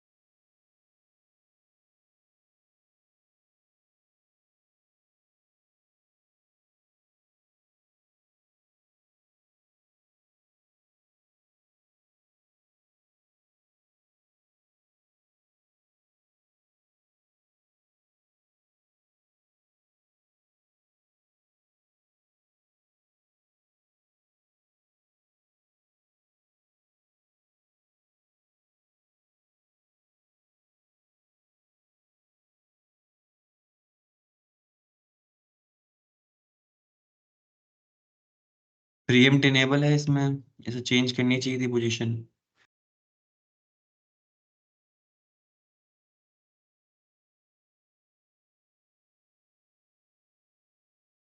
पैकेट रिसेट डिच है, बट रियल डिवाइस में ऐसा नहीं होता। जो आपका एक बार प्रीएम्प्ट इनेबल है, तो आपका यहाँ पर गिव अप करनी चाहिए थी उससे position. This is packet reset, तो इसका ग्लिच दिखा रहा है, ये प्रॉब्लमेटिक चीज है। बट रियल डिवाइस में ऐसा नहीं होता। तो अगर मैं यहाँ पर देखो, मैं R2 को भी डिसेबल कर दूं, R2 के इंटरफेस 10/0 को मैं डिसेबल कर दूं, यानी शटडाउन कमांड चला दूं अभी, तो ये अपनी स्टेट चेंज कर देगा। ये तो नॉर्मली स्टेट चेंज कर देगा, बट प्रीएम्प्ट भी काम करना चाहिए यार, ऐसा नहीं है प्रीएम्प्ट काम नहीं करता, काम करता है 100%। तो देखो अब भी डेटा हमारा किससे जाएगा, अब हमारा डेटा जा रहा है, तो यानी अब R1 हमारा क्या बन गया होगा, एक्टिव। ठीक है, एक सेकंड दीजिएगा, इसको इनेबल करके देखते हैं। वैसे अगर वो इनेबल है तो प्रायोरिटी हमने ज्यादा देरी की, तो वही बनेगा। ठीक है, तो देखो अब ये हमारे HSRP का कंसेप्ट होता है कि HSRP में हम ये कर पाते हैं कि एक हमारा एक्टिव राउटर डाउन हो जाए तो मेरा नेटवर्क में फिर भी डेटा आ पा रहा था, जा पा रहा था। प्रीएम्पशन डिसेबल होती है, इनेबल करने की कमांड जो मैंने बताई थी स्टैंड बाय प्रीएम्प्ट, वो वैसे की वैसे ही चलेगी। डन है। और दूसरी चीज क्या थी इसमें, वर्जन 1 वर्जन 2 इंटर ऑपरेटेबल नहीं होते। क्वेश्चन मार्क के बाद आपको पता लगेगा कौन सा वर्जन चल रहा है। ठीक है, ये सब चीजें थी। अब इसकी स्टेट्स पढ़ने की बारी आ गई, क्लियर है। तो सर ये हमारे HSRP कैसे कैसे पहले, हमारे सबसे पहले इसकी 6 स्टेट्स होती है। सबसे पहली स्टेट कौन सी है हमारे पास, इनिशियल स्टेट। ठीक है, इनिशियल स्टेट में क्या होता है, this is the beginning state, जब इसे HSRP चल नहीं रहा होता। जब HSRP नहीं चल रहा होता, R1 R2 में जब हमने चलाया नहीं था, तो कौन सी स्टेट में थे वो, initial state. It happen when the configuration changes on the interface, जब आपका नहीं चल रहा तो आपकी इनिशियल स्टेट में है। दूसरी, जब आपने HSRP चला दिया, वर्चुअल आईपी बता दी, तो वहां पर वो हेलो मैसेज भेजता है, देखता है कि कोई और एक्टिव राउटर है या कोई और बैकअप में तो नहीं है। ठीक है, तो लर्निंग स्टेट में क्या होता है, router has not determine the virtual IP address and has, but इसने यहाँ पर क्या, इसको क्या कौन सा मैसेज मिले, एक हेलो, यानी R2 की बात, आपने R1 पे कॉन्फ़िगरेशन करी, उसको एक हेलो मैसेज मिला, बट उसमें एक वर्चुअल आईपी अभी नहीं दे रखी और वो एक्टिव राउटर बना हुआ है। ठीक है, फिर तीसरी आती है लिसन स्टेट। अब राउटर को यहाँ पर वर्चुअल आईपी भी पता है, मैक एड्रेस भी क्रिएट हो गया उसका, बट वहां पर इलेक्शन नहीं हुआ एक्टिव और स्टैंड बाय का। ये है मेन स्टेट आपकी यहां से यहां तक। पहले आती है स्पीक। स्पीक में क्या होता है, राउटर सेंड periodically HSRP के hello message and participate in election. कौन बनेगा एक्टिव, कौन बनेगा स्टैंड बाय। जिस भी राउटर की हायर प्रायोरिटी होती है वो बनता है एक्टिव। ठीक है, अब स्टैंड बाय आपको पता है स्टैंड बाय कौन सा बन जाएगा, जिस भी राउटर की क्या होती है, उसने हेलो मैसेज भेजे और एक्टिव राउटर वहां पर फेल हो गए, तो आपका अब जो स्टैंड बाय राउटर एक्टिव बन जाएगा। और जो एक्टिव राउटर होता है, यानी उसने यहाँ पर फॉरवर्ड किए होंगे पैकेट्स, और राउटर को वहां पर हेलो मैसेज भी आ रहे हैं। जो एक्टिव राउटर होगा उसकी प्रायोरिटी ज्यादा होती है। दूसरी चीज उसमें ये होता है, आपकी जिस भी हाईएस्ट आईपी होती है इंटरफेस में, वो बन जाता है एक्टिव। स्टैंड बाय इनसे पता है कि स्टैंड बाय हमारा बैकअप के लिए होता है। तो 3 स्टेट है बेसिकली, जो मेन है, स्पीक, स्टैंड बाय और एक्टिव, ये मेन स्टेट है। तो आपने जब देखा होगा यहाँ पर हमने कॉन्फ़िगरेशन कर रहे थे, तो यहाँ पर ये बता रहा था, इसने गिग इंटरफेस ने स्टेट चेंज करी कहाँ से, स्टैंड बाय से एक्टिव। ठीक है, और भी बताई थी इसने। अब देखो, स्पीक से ये स्टैंड बाय बना, फिर जब ये हमारा स्टैंड बाय वाला एक्टिव कोई फेल हो गया होगा तो वो स्टैंड बाय से क्या बना हमारा। तो यहाँ पर आपको सिस्लॉग भी जनरेट होते हुए दिखाता है, और यहाँ पर दिखाता है कौन से ग्रुप की बात हो रही है, ग्रुप 20। डन है। तो दिस इज HSRP। तो जो मैंने आपको बताया थे कमांड होती है एक और। अब आपको देखना है कि HSRP चल रहा है नहीं चल रहा, तो क्या कमांड डालोगे, शो स्टैंड बाय। वो बता देगा भाई, ये जिस भी राउटर में चलाओगे उसके बारे में बताएगा। स्टेट कौन सी है उस राउटर की, एक्टिव। वर्चुअल आईपी क्या मिली हुई है, ये। वर्चुअल मैक एड्रेस क्या है, ये। ठीक है। और हेलो टाइमर कितने सेकंड का होता है इसमें, कितनी देर वेट करता है वो। ठीक है। प्रीएम्पशन डिसेबल है या इनेबल है, बाय डिफॉल्ट डिसेबल होती है। ठीक है। और स्टैंड बाय राउटर के बारे में बताएगा। स्टैंड बाय राउटर की फिजिकल इंटरफेस में आईपी ये है, और उसकी प्रायोरिटी क्या है, 100। ये। ठीक है। तो यही कंसेप्ट है R1 और R2 में, देख लिया आपने। यूज आप यूज करो ये show standby command to verify your configuration. ठीक है, क्या क्या देखना होता है, वर्चुअल आईपी देखनी होती है, वर्चुअल मैक एड्रेस देखना होता है, कौन सा राउटर स्टैंड बाय और एक्टिव मोड में है, हेलो टाइमर और होल्ड टाइमर कितनी देर का है, प्रीएम्पशन डिसेबल है या नहीं। ठीक है। और आखिरी में डीबग की कमांड है, अगर आपको HSRP जैसे हमारे यहाँ पर काम नहीं कर रहा था ढंग से, मतलब कि प्रीएम्प्ट काम नहीं कर रहा, पैकेट ट्रेसर का ही ग्लिच है, तो वहां पर आपने प्रीएम्पशन की बात नहीं है, आपने HSRP एक्टिवेट कर दिया, बट वहां पर स्टैंड बाय एक्टिव नहीं बना। तो क्यों नहीं बना होगा, तो उसको चेक करने के लिए आप कर सकते हो डीबग कमांड डाल सकते हो। डीबग करना है किसको, स्टैंड बाय को करना है। स्टैंड बाय यानी HSRP की बात हो रही है, और जो भी इवेंट हो रहे हैं उनके बारे में आपके सामने यहाँ पर लॉग्स जनरेट होते हुए दिखेंगे। ठीक है। तो है, हाँ ये प्रिविलेज मोड पे ही चलेगी, ग्लोबल मोड पे नहीं चलती डीबग की कमांड। ठीक है। तो ये डीबग की कमांड है कि HSRP के हेलो मैसेज आ भी रहे हैं या नहीं आ रहे, इससे पता चल जाएगा नेटवर्क में। ठीक है, क्लियर। तो this is all about your HSRP। Clear हुआ है रविंद्र जी, को डाउट लिखिए। ये लैब आपको आज सेंड कर दूंगा, एक टॉपिक और पढ़ेंगे अभी। इजी था। Yes sir. तो VRRP, GLBP, CCNP कंसेप्ट है, बट CCNA में आपको इतना ही जानना है HSRP क्या काम करता है। ये सिस्को प्रोप्राइटरी है, तो यानी अगर आपके नेटवर्क, VRRP क्या था, ओपन स्टैंडर्ड था, उसमें कोई भी डिवाइस हो, चाहे सिस्को हो, D-Link हो, काम सेम करेगा। कमांड देखनी बस आपको, काम सेम ही करने वाला है वो भी। एक एक्टिव और स्टैंड बाय यानी बैकअप वाला कंसेप्ट आएगा, और वो ओपन स्टैंडर्ड है। ठीक है।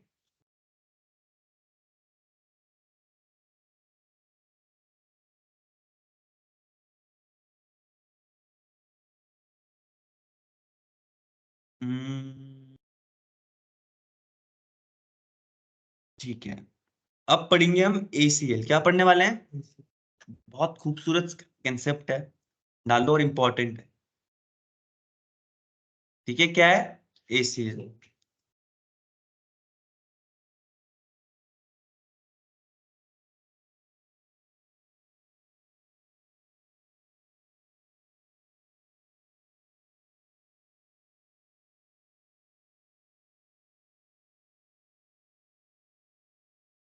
Access control list.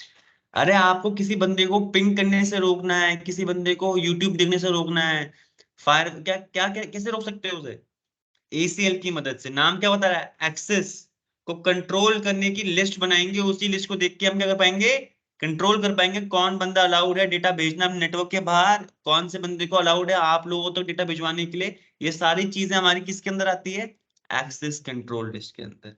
जैसे मेट्रो में जाते हैं, चेकिंग होती है, एक्सेस कंट्रोल है वो, कि कौन अलाउड है अंदर आने के लिए, कौन अलाउड है नेटवर्क के बाहर जाने के लिए। आपको स्पेसिफाई करना है कि रविंद्र जी के पीसी में कोई और बंदा पिंग ना कर पाया, आप ये भी एक्सेस कंट्रोल लिस्ट से बना सकते हो। ठीक है। तो इसी के ऊपर टॉपिक है, पढ़ना स्टार्ट करते हैं। ठीक है। ACL क्या होते हैं, लॉजिक क्या होते हैं, टाइप्स क्या होते हैं, स्टैंडर्ड नंबर, ये जानना है। सर ACL ना दो टाइप की होती है, एक होती है स्टैंडर्ड ACL और एक होती है एक्सटेंडेड ACL। ठीक है, उसके बारे में सब पढ़ेंगे। पहले स्टार्ट करते हैं हम, एक्सेस कंट्रोल लिस्ट होती क्या है। तो देखो यहाँ पर पहला पॉइंट बताया, यहाँ पर टॉपिक डालने के बाद अपने अपने शॉर्ट पॉइंट्स लिखते रहे। ना, नोट्स इन्हीं से बनाइएगा, ठीक है। वीडियो जो मिलेगी एज इट इज डायग्राम बना के जो पॉइंट लिखा है इन्हीं को बनाना, ठीक है। तो फुल फॉर्म तो हमने जान ली, access control list have multiple uses. अब सर यूजेस बताओ क्या क्या है। सर एसीएल की मदद से आप क्या कर पाते हो, पैकेट को फिल्टर कर पाते हो। पैकेट समझते हो, कौन सी लेयर का पीडीयू है, पैकेट कौन सी लेयर का पीडीयू होता है, तीसरी लेयर का नाम बताओ। बिल्कुल सही आंसर, बिल्कुल सही आंसर, पैकेट हमारा लेयर 3 का होता है। तो एक्सेस कंट्रोल लिस्ट बेसिकली हमारी लेयर 3 पे काम करती है। तो ये हमारे पैकेट फिल्टर करता है कि कौन से पैकेट्स अलाउड है, कौन से पैकेट अलाउड नहीं है। और ये क्या इंस्ट्रक्ट करता है राउटर को, टू परमिट और discard a specific kind of traffic. अरे आपके नेटवर्क में डेटा कहां से आ रहा है, राउटर से आता है। आपके नेटवर्क से डेटा बाहर कहां से आता है, राउटर से आता है। तो एसीएल हम राउटर पे अप्लाई करते हैं, लेयर 3 डिवाइस पे अप्लाई करते हैं। और राउटर को हम राउटर को बताएंगे भाई कौन से पैकेट को तुमको अलाउड है बाहर भेजने का, और कौन से पैकेट को तुमको डिस्कार्ड करना है, यानी ड्रॉप करना है, ये अलाउड नहीं है डेटा भेजने के लिए, ठीक है। ACL can filter traffic. अभी जो आपने बोला सुमित सर, ये पैकेट फिल्टर करता है, किस किस बेस में पैकेट फिल्टर करता है। सर ये सोर्स और डेस्टिनेशन आईपी को देख के कि अगर ये बंदा भेज रहा है उस आईपी के लिए, तो उस बेसिस में भी आप फिल्टर कर सकते हो कि भाई रविंद्र जी अलाउड नहीं है यूट्यूब देखने के लिए। तो रविंद्र जी की जो पीस सोर्स की आईपी है और डेस्टिनेशन आईपी अगर वो दोनों मैच होगी एक्सेस लिस्ट के अंदर, तो क्या पता, अगर अलाउ, अगर मैंने बोला कि रविंद्र जी का पीसी को यूट्यूब नहीं देखना देना, राउटर पे ACL बनाएंगे, वहां बताएंगे रविंद्र जी की पीसी की आईपी, और अगर डेस्टिनेशन आईपी उस पैकेट की यूट्यूब की एड्रेस हो, तो वो क्या हो जाए, ड्रॉप हो जाए, तो रविंद्र जी यूट्यूब नहीं देख पाएंगे, ठीक है। डन। तो ऐसे ही हम, ये तो एक एग्जांपल लिया, तो आप इस पैकेट फिल्टरिंग किस किस के, सोर्स आईपी के बेस में भी करवा सकते हो, डेस्टिनेशन आईपी के बेस में भी करवा सकते हो, दोनों को मिला के भी करवा सकते हो, ठीक है। दूसरा, सोर्स और डेस्टिनेशन लेयर 4 पोर्ट बोला है, ये कौन से पोर्ट की बात हो रही है, port, port, logical port. Logical port याद है कितने होते हैं, जी, वन ये कुछ क्या इस कंफर्म होता है। Logical ports. HTTP कौन सी पोर्ट नंबर में चलता है, HTTPS, क्या सकते ठीक है। FTP, हैं SSH, टेलनेट,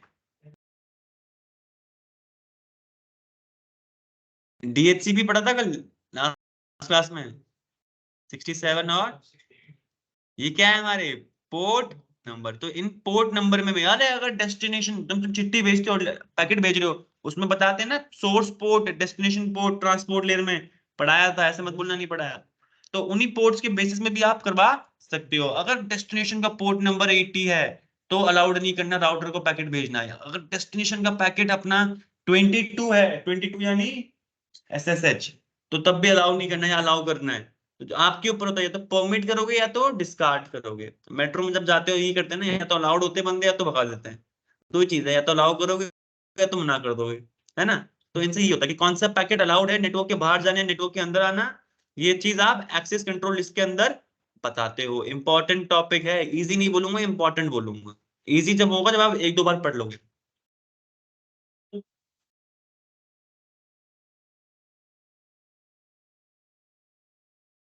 टाइमर होते हैं यार, वो अलग अलग एप्लीकेशन, अलग अलग प्रोटोकॉल आप कर सकते हो। ऐसे तो मैंने कभी किया नहीं, बट हाँ आप कंट्रोल कर सकते हो इन चीजों को, कि कौन से बंदे को अलाउ करना है। जैसे कि कंपनीज में होता है ना, आप यूट्यूब नहीं चला सकते, ऐसे तो होता है, रिस्ट्रिक्शन होती है। तो वो एक्सेस कंट्रोल की मदद से ही होती है, कि मेरी कंपनी के नेटवर्क की कोई भी आईपी होगी और डेस्टिनेशन आईपी अगर ये है यूट्यूब की, तो अलाउ नहीं करना पैकेट। चलो तब रविंद्र जी की बात है, पूरे नेटवर्क की बात आ गई, तो पूरी कंपनी के बंदे यूट्यूब नहीं देख पाएंगे, तो वो राउटर पे ACL लगा के बनाते हैं, ठीक है। अब चले आगे थोड़ा सा। ACL समझ में आया तो एक बार लिख लो पॉइंट को। ACL क्या करता है, फंक्शन, ACL का फंक्शन क्या होता है रविंद्र जी, पैकेट फिल्टरिंग। एक तरीके से राउटर को इंस्ट्रक्शन देते हो क्या, परमिट करना है पैकेट या डिस्कार्ड करना है।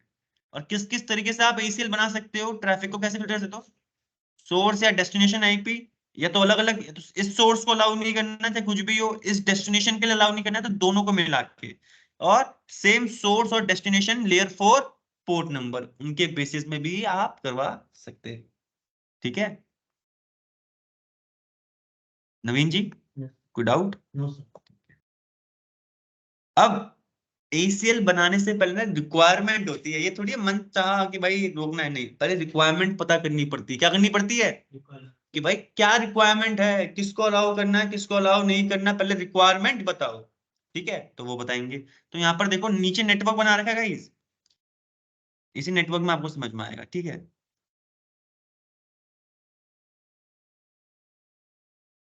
नीचे नेटवर्क बना रखा है। और पहले सबसे पहले आपकी रिक्वायरमेंट होती है, रिक्वायरमेंट नहीं होगी तो आप ऐसे ही कुछ भी नहीं बनाते, तो रिक्वायरमेंट के हिसाब से ही हम क्या करते हैं, ACL बनाते हैं। तो अब देखो यहाँ पर पहली रिक्वायरमेंट, एक बार नेटवर्क देख लो भाई आराम से।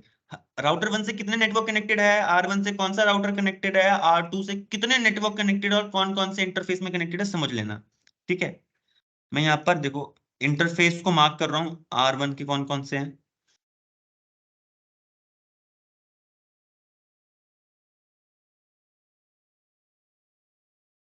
ठीक है, देखते हैं ना।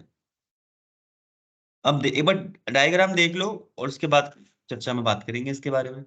ये तो नेटवर्क आप भी बनाते हो, कौन कौन से डिवाइस अटैच कर रखे हैं, सर्वर, SRV क्या होता है, सर्वर लगा रखा है, सर्वर समझते हो ना। Yes. ठीक है, मशीन ही है, उसमें एक सर्विस चल रही है बस। चलो एक बार देख लो।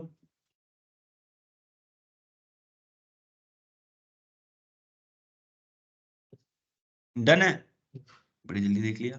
ठीक है, अब रिक्वायरमेंट क्या है पहली बताओ।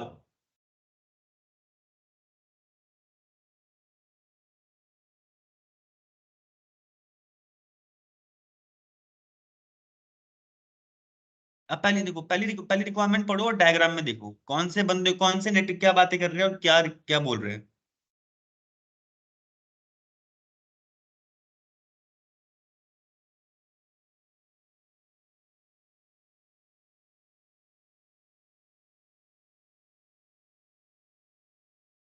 ठीक है, ये इसको सर्वर 1 का नहीं, जिस जिस नेटवर्क में सर्वर 1 है उसका ये एक्सेस कर सकते हैं।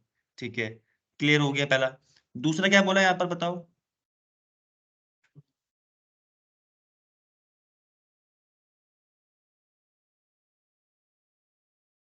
और ये वाले बंदे जो इस नेटवर्क से है वो इस नेटवर्क को एक्सेस नहीं कर सकते। एक नेटवर्क को बोल दिया एक्सेस करने के लिए, एक नेटवर्क को मना कर दिया। रिक्वायरमेंट थी, अब आपको इसी के हिसाब से एक्सेस लिस्ट बनानी पड़ती है। क्या करनी पड़ती है, एक लिस्ट बनानी पड़ेगी पहले कि सर इन बंदों को अलाउ करना है, इन बंदों को नहीं करना। तो पहले लिस्ट बनाएंगे फिर अप्लाई कराएंगे। लिस्ट बनाना अलग होता है, अप्लाई करना अलग होता है। ठीक है, तो देखो एक तरीके से फिर हमने एक लिस्ट बनाई है, ऐसे रफली लिख रहे हैं, एग्जांपल अभी प्रॉपर बताएंगे। तो एक लिस्ट बनाई ACL 1 के नाम से।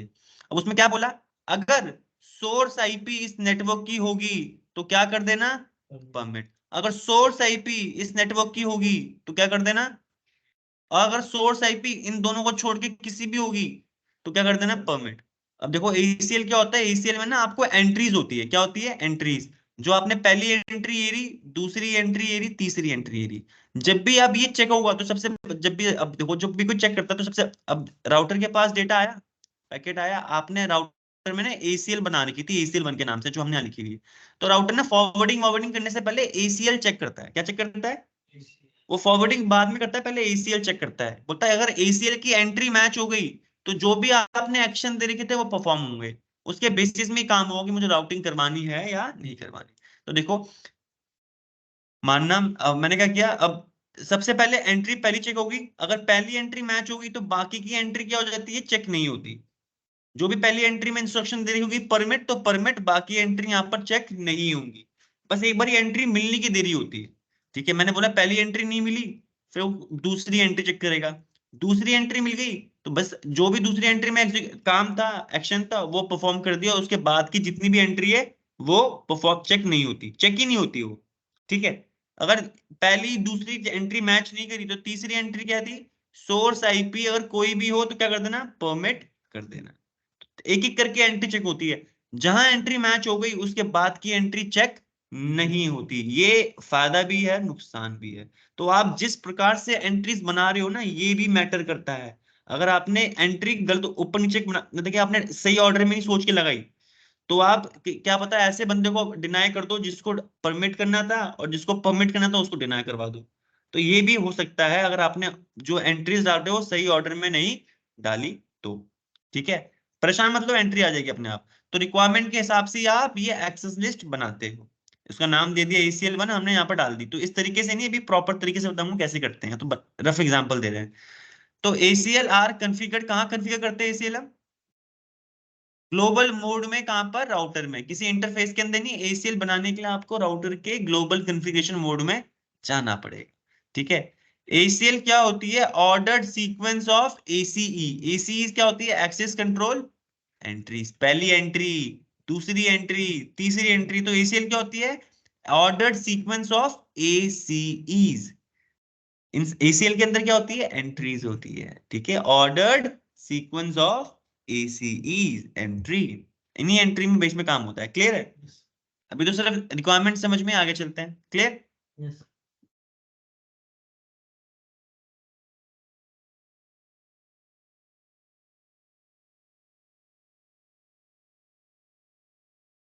हाँ, अब देखते हैं।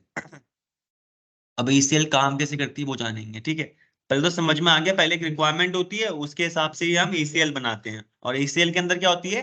एंट्रीज होती है, एक एक करके एग्जीक्यूट होती है। जो मैच हो गई वो जो भी एक्शन लिखा होगा वो एक्शन परफॉर्म हो जाएगा, बाकी एंट्रीज हम चेक नहीं करते फिर।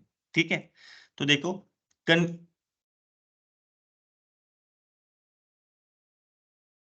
configuring an ACL in global configuration mode will not take the ACL in effect। आपने ACL बना दी, बट ACL बनाने से काम नहीं होता, उनको अप्लाई करवाना होता है। ACL पहले बनाते हैं, फिर राउटर के इंटरफेस पे लगाते हैं। कहाँ लगाते हैं? इंटरफेस पे लगाते हैं। ठीक है, ACL must be applied on interface. अभी तो हमने ACL बनाई थी, आपने मल्टीपल ACL बना रखी है, बट अगर आपने राउटर के इंटरफेस में नहीं लगाई ना, तो वो अप्लाइड नहीं होगी। तो आपको ACL बनाने के बाद कहाँ लगानी पड़ती है?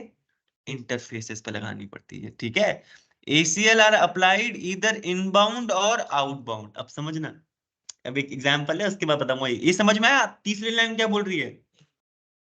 मतलब क्या कुछ? अब सुनना, मेट्रो में जाते हैं रविंद्र जी, Yes. गए हैं? तो मेट्रो में चेकिंग क्या होती है?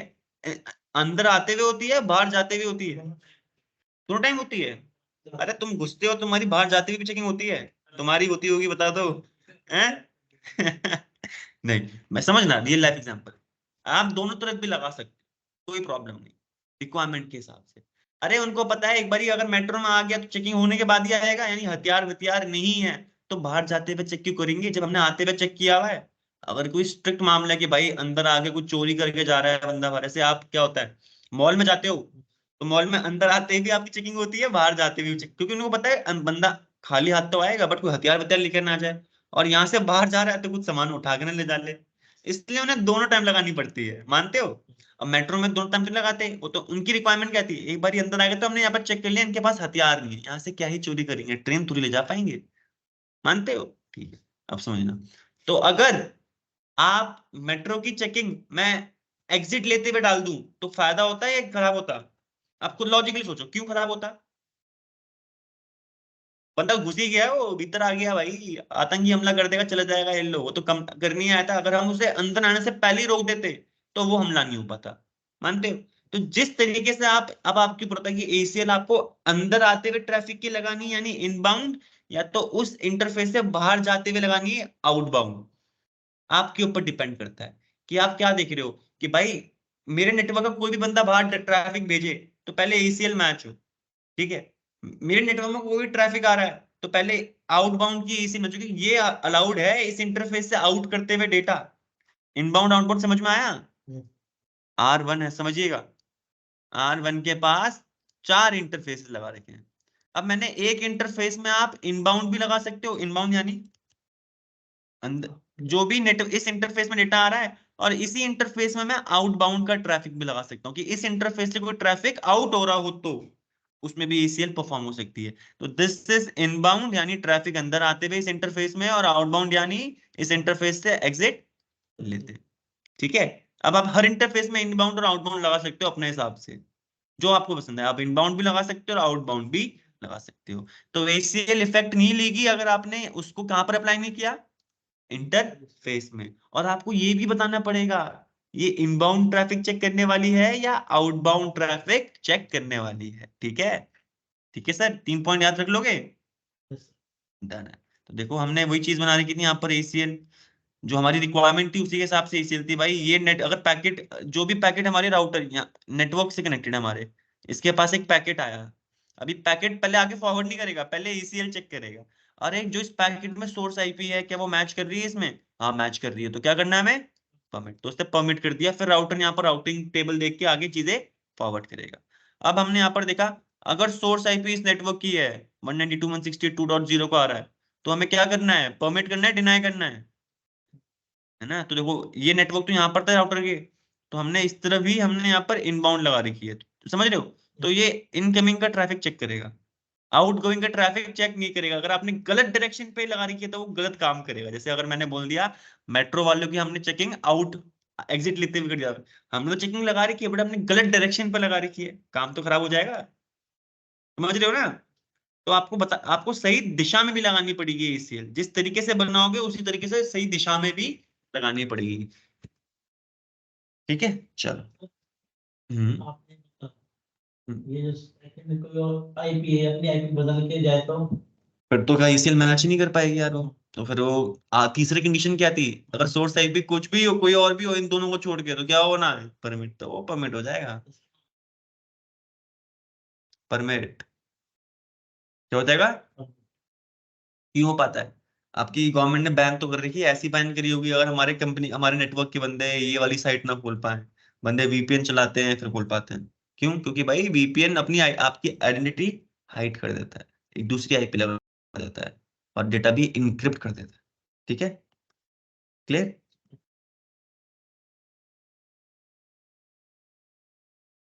भाई टेढ़े दिमाग कहीं से भी होते हैं, आपने रोक दिया वो बंदे खोज ही कर रहे होते हैं, सिस्टम ने पासवर्ड लगा दिया, पासवर्ड ब्रेक बना दिया, लोग, कमजोरी हर जगह होती है, फायदा उठाने वाले लोग फायदा उठा देते हैं। ठीक है, तो देखो ACL की बहाने जो बताता है ACL, इनको इस PDF को एज इट इज लिखना, PDF नहीं मिलेगी इसकी, बहुत बेहतरीन आपको नोट से पढ़ा रहा हूँ, मैंने भी यहीं से पढ़ा था, ये चीज आपको भी पढ़ा रहा हूँ, तो आप भी यहीं से इसके नोट डायग्राम भी बनाइए, एक बार ही नहीं हर बार, डायग्राम के साथ इसी PDF को देखते हुए नोट बनाइए। ठीक है,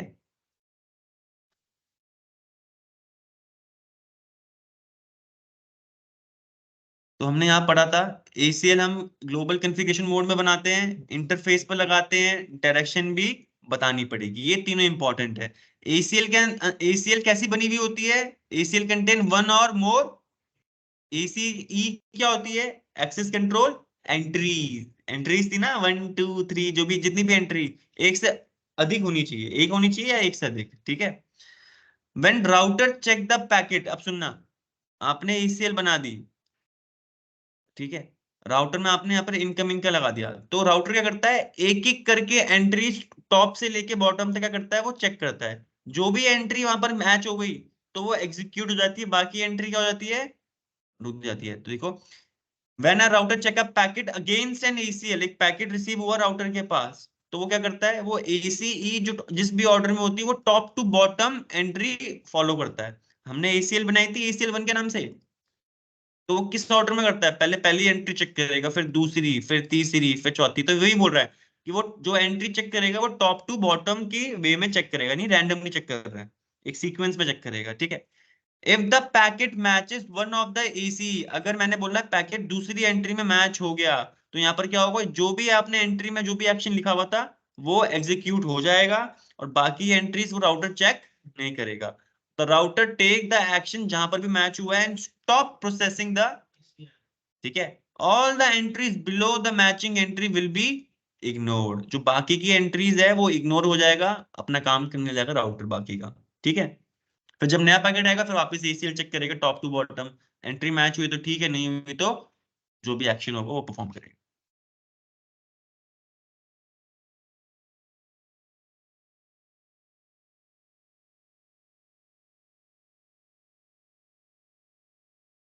अब दूसरा पॉइंट क्या लिखा है यहाँ पर, ये मेन चीज है यहाँ पर, सर हम कितनी ACL लगा सकते हैं, मन में आता है सर अनगिनत लगा सकते हैं एक ही एसीएल। सर आप एक ही एसीएल लगा सकते हो, एसीएल बना तो आप बहुत सारी सकते हो, बट इंटरफेस पे आप एक ही डायरेक्शन पे एक ही लगा सकते हो। मैं क्या बोल रहा मैंने, एक डायरेक्शन पे मैंने बोला R1 है,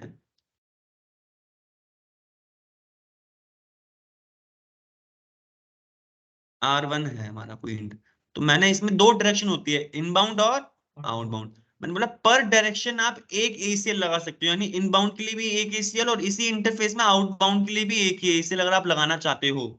वरना आपके ऊपर है कि आपको सिर्फ इनकमिंग की लगानी है तो इनकमिंग की लगाओ, वरना आपको लगानी है आउटगोइंग की तो आउटगोइंग की। आपको दोनों लगानी है, इनकमिंग आउटबाउंड, तो आप दोनों लगा सकते हो, बट एक डायरेक्शन पे सिर्फ एक ही एसीएल काम करती है। तो ये पॉइंट यहाँ पर ये बता रहा है, ठीक है। One direction ACL can be applied to a single interface पर डायरेक्शन, पर बोल दिया, यानी इनबाउंड के लिए मैक्सिमम 1 और आउटबाउंड के लिए मैक्सिमम 1। डन है।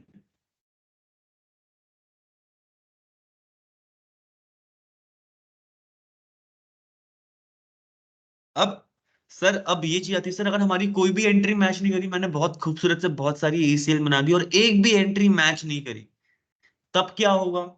तब सर एक हमारे पास ना एक फीचर होता है एसीएल के अंदर बाय डिफॉल्ट, उसे बोलते हैं इम्प्लिसिट डिनाय। क्या बोलते हैं? Implicit deny. ये फीचर क्या करता है बॉस, सुनिएगा।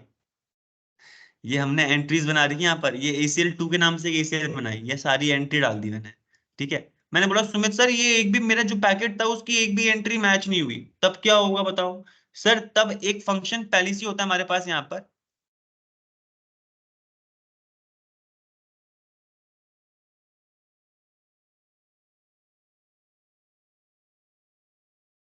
इम्प्लिसिट डिनाय, नाम ऊपर लिखा हुआ था क्या, देख लेना। क्या फंक्शन होता है हमारे पास?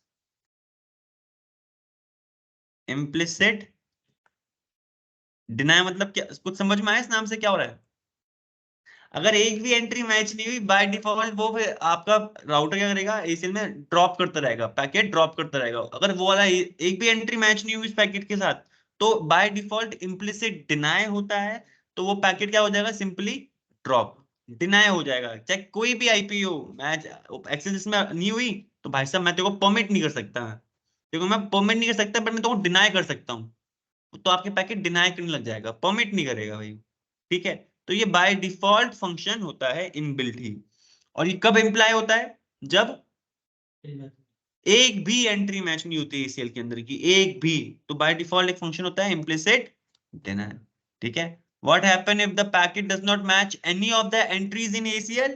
There is an implicit deny at the end of ACL।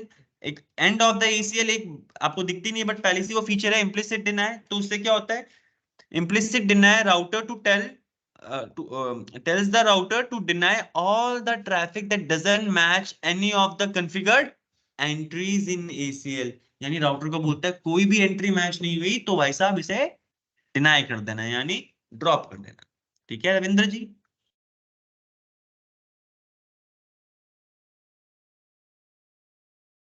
हाँ, इतना समझ में आया आप लोगों को ACL क्या करती है? ACL बताओ काम की चीज है सिक्योरिटी की? भाई बिल्कुल। क्या आप कौन सा पैकेट को अलाउ करना है, कौन सा पैकेट को डिनाई, ये पहले राउटर से, राउटर राउटिंग करने से पहले ACL चेक करेगा। मेट्रो में बैठने से पहले हम चेकिंग करवाते हैं ना, तो ऐसी राउटर अपना काम करने से पहले ACL चेक करेगा परमिट है भी या नहीं भी ये बंदे, कि मैं अपना काम बेफालतू में कर रहा हूँ, ठीक है। तो अब देखो ACL ना दो टाइप की होती है सर, बिल्कुल मत घबराइएगा बहुत। ACL का काम समझ में आ गया ना, परमिट और डिनाई करती है भाई, अकॉर्डिंग टू योर जो भी आपने एंट्रीज डाल रखी है ACL के अंदर, ठीक है। अब ACL दो टाइप की होती है, बिल्कुल सरल चीज है। एक होती है स्टैंडर्ड ACL और एक होती है एक्सटेंडेड,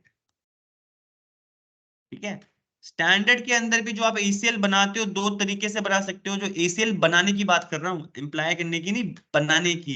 एक आप नेम के थ्रू ACL बना सकते हो, कि मैंने बोल दिया ब्लॉक नवीन, ठीक है।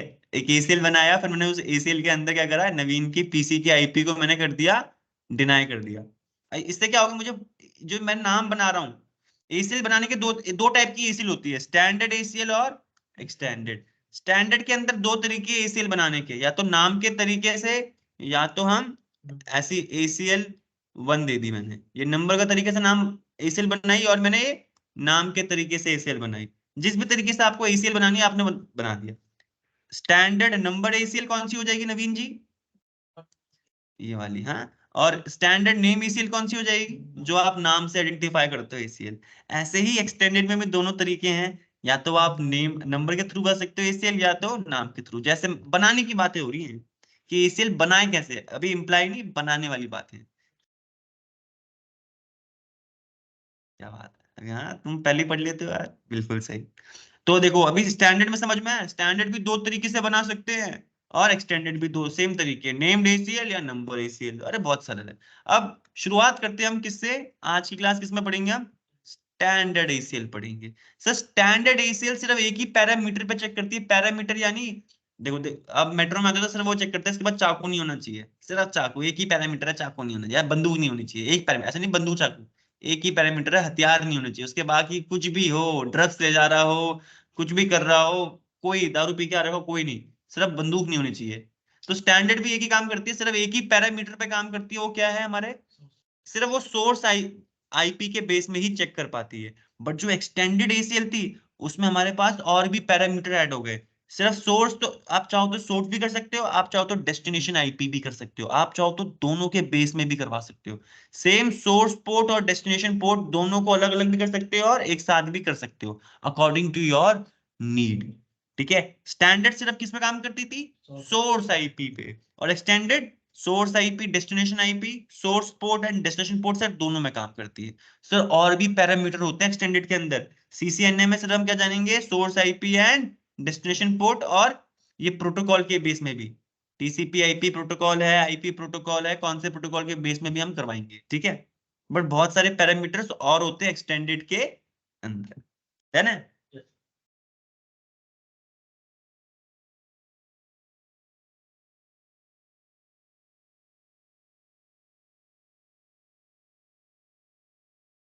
तो हम शुरू करेंगे, आज क्या पढ़ेंगे, स्टैंडर्ड एसीएल। तो बता दो भाई, कितने टाइप की एसीएल होती है रविंद्र जी? कौन कौन सी होती है? और दूसरी कौन सी होती है रविंद्र जी?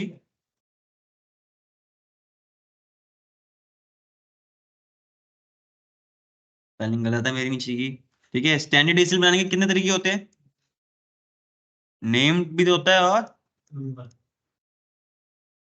सेम एक्सटेंडेड में कितने तरीके होते हैं?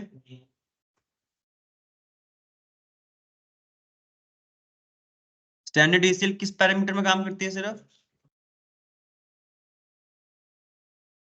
और एक्सटेंडेड? ठीक है,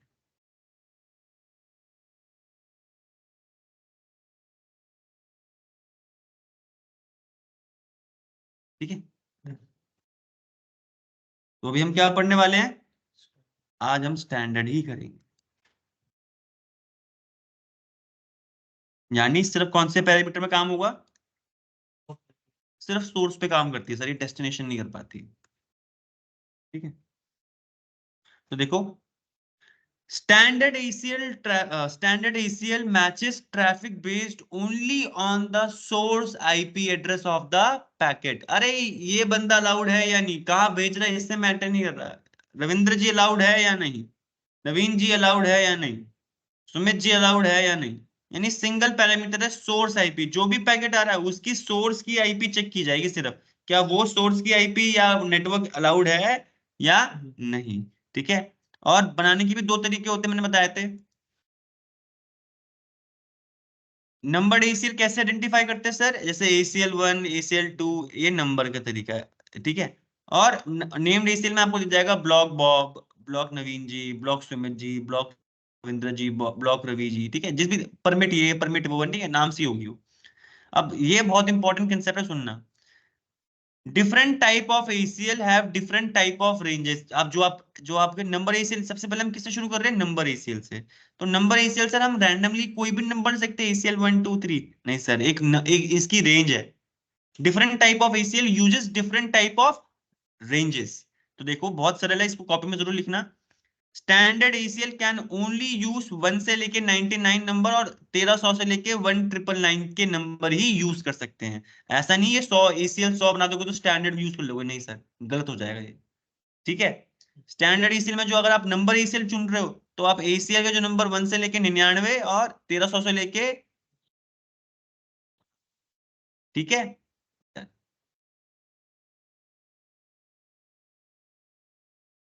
तो ये ना यहाँ पर रेंजेस लिखी हुई है। स्टैंडर्ड आईपी इस रेंज में होती है, एक्सटेंडेड इसमें, और भी एसीएल होती है, उन सबकी रेंजेस लिखी हुई है। तो आपको ये कॉपी में लिखी हुई है, रट्टा मारने की जरूरत ही नहीं है। बट हाँ, पीडीएफ जो है इसका स्क्रीनशॉट लेके अपनी कॉपी में डाल देना, कभी ना कभी काम आएगी ये।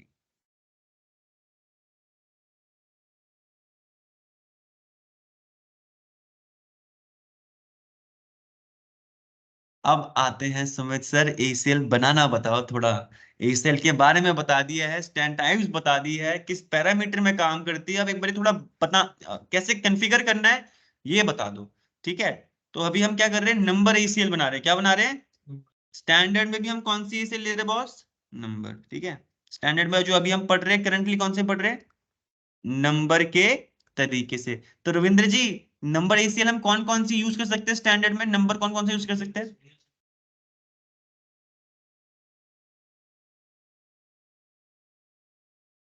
ठीक है, 100,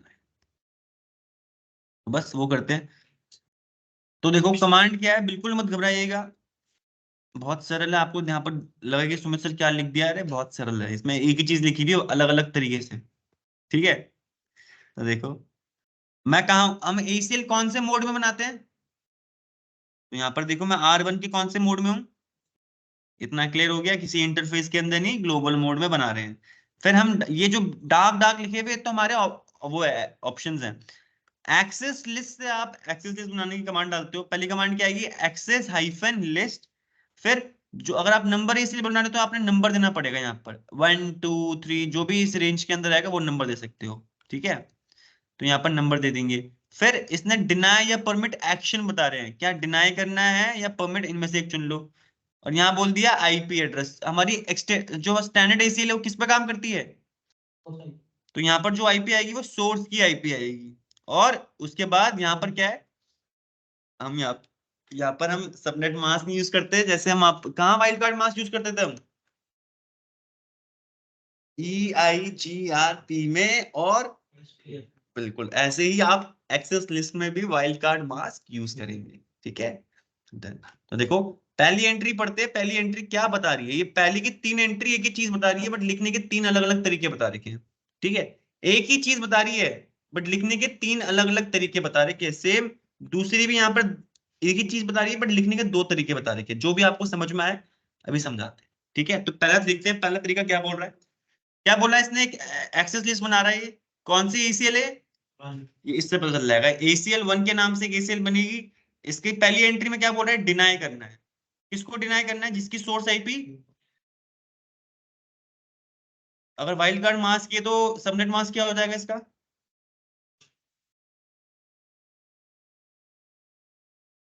यानी प्रीफिक्स क्या हो जाता है हमारा, है ना, रिलेट कर पाओगे ना चीजें। जब भी हमारी प्रीफिक्स वैल्यू /32 आती तो वो क्या बोलता है, एक ही आईपी है, मल्टीपल आईपी नहीं, सिर्फ एक ही आईपी है, और वो आईपी किसकी है, इसकी। तो यहाँ पर ये नेटवर्क की बात नहीं कर रहा है, ये बोल रहा है अगर सोर्स आईपी एग्जैक्टली 1.1.1 होगी, यानी अगर मैंने बोला रविंद्र जी का पीसी की आईपी दे रखी मैंने 1.1.1, तो रविंद्र जी की पीसी की बात हो रही है। तो डिनाई बोल दिया, और कौन सी आईपी के लिए, 1.1.1।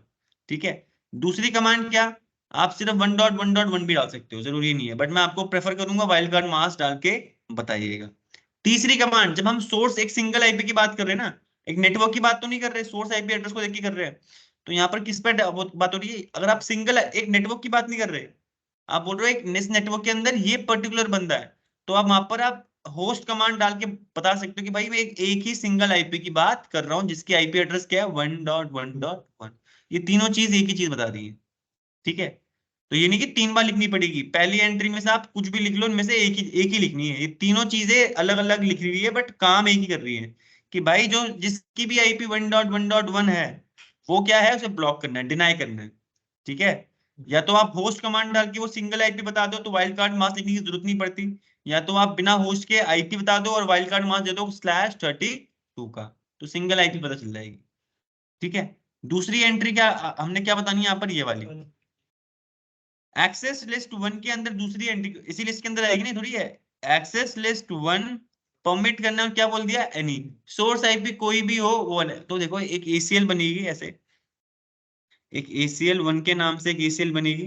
पहली एंट्री क्या बोल दिया, डिनाई बोल दिया उसने, किसको डिनाई बोल दिया, 1.1.1.1 को। दूसरा क्या बोल दिया, परमिट और एनी, यानी पहली एंट्री अगर मैं कोई पैकेट रिसीव हुआ, उसने देखा वो पैकेट की आईपी थी 192.168.0.1, किसी और को भेज रहा है, ये सिर्फ सोर्स आईपी चेक करेगा, तो सोर्स आईपी मैच होगी पहली एंट्री में, नहीं दूसरी एंट्री चेक करनी पड़ेगी। दूसरी एंट्री में क्या बोला हुआ है, अब उसने देखा ये तो एनी के अंदर ही आ रही है, इसको मना किया, अगर इससे पास हो गई इस पे आई होगी तो ये तो एनी है, तो ये परमिट कर देगा।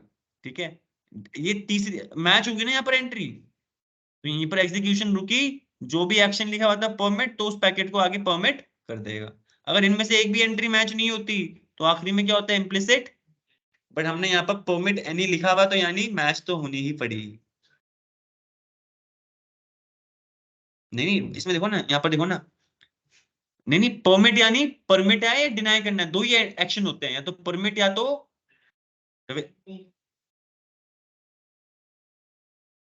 डिनाई की आईपी दे देंगे। क्यों, ये अगर ये मत करना परमिट एनी ऐसे बीच में, ये दिक्कत हो जाएगी। अगर आपने इसके बाद सुनना, आपने बोल दिया फिर डिनाई 2.2.2.2, सुनना, अब कोई पैकेट था 2.2.2.2 आईपी वाला आ रहा है मेरे राउटर के पास। ठीक है। पहली एंट्री मैच होगी उसके साथ, दूसरी एंट्री मैच हो जाएगी, तो तीसरी एंट्री में तो आपने डिजाइन लिखा हुआ था इस पैकेट को, बट ये क्या हो गया, इसको तो उसने दूसरी एंट्री मैच होगी तो उसने परमिट कर दिया। मैंने क्या बोलता, जहां पर भी जो एंट्री मैच हुई वो एग्जीक्यूट। तो जिस ऑर्डर में आप ईसीएल बना रहे हो ये भी इंपॉर्टेंट होती है। आपने तीसरी एंट्री में सर ये डिनाई कर रही थी 2.2.2, यहाँ से तो पहुंच नहीं पाई ईसीएल, जहां मैच हो गई वहां पर। तो आप ये परमिट यानी हमेशा कोशिश कोशिश क्या, हमेशा एंड में डालना कि सारे ऑप्शन हो गए, तब या आखिर में परमिट एनी, और सोच समझ के परमिट एनी करना। क्योंकि देखो अभी हमें तो डिनाई करना था, वो बीच में आ गई, तो उसने एंट्री पहुंच नहीं पाएगी, सारी पैकेट्स परमिट हो जाएंगी यहाँ पर। क्लियर है, रविंद्र समझ में आया। और ऐसे ही देखो, ये तो हमें समझ में आ गया परमिट एनी के लिए एक चीज है। परमिट एनी के लिए एक और कमांड है, क्या, एक्सेस लिस्ट, उस लिस्ट के अंदर एक और एंट्री में परमिट करना है, जिसकी भी आईपी कुछ कुछ भी हो, 0.0.0 हमें पता नहीं है। और बोलते हैं ना वैसे आईपी राउट में, आईपी कोई भी हो, सबनेट मास्क कोई भी हो, तो कैसे बोलते हो, 0.0.0.0, सबनेट मास्क कुछ भी हो तो 0.0.0 नेक्स्ट हॉप के पास पहुंचा देना, बोलते थे ना।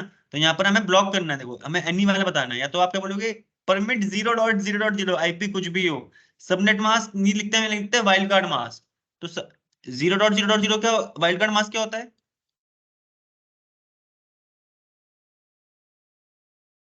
ना, तो वही लिखा हुआ है यहाँ पर।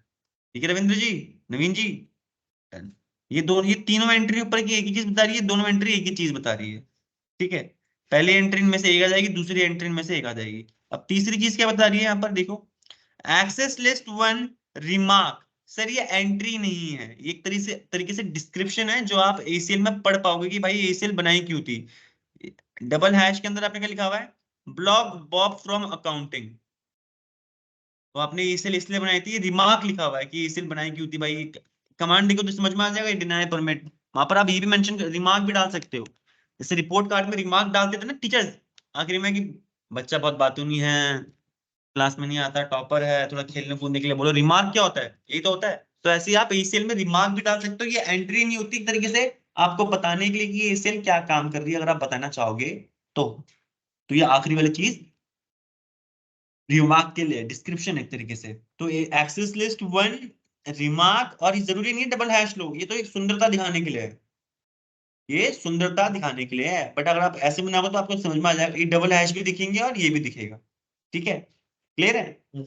ये सुंदरता दिखाने के लिए डबल हैश डाल रखिए, कंपलसरी नहीं डबल हैश डालने के लिए।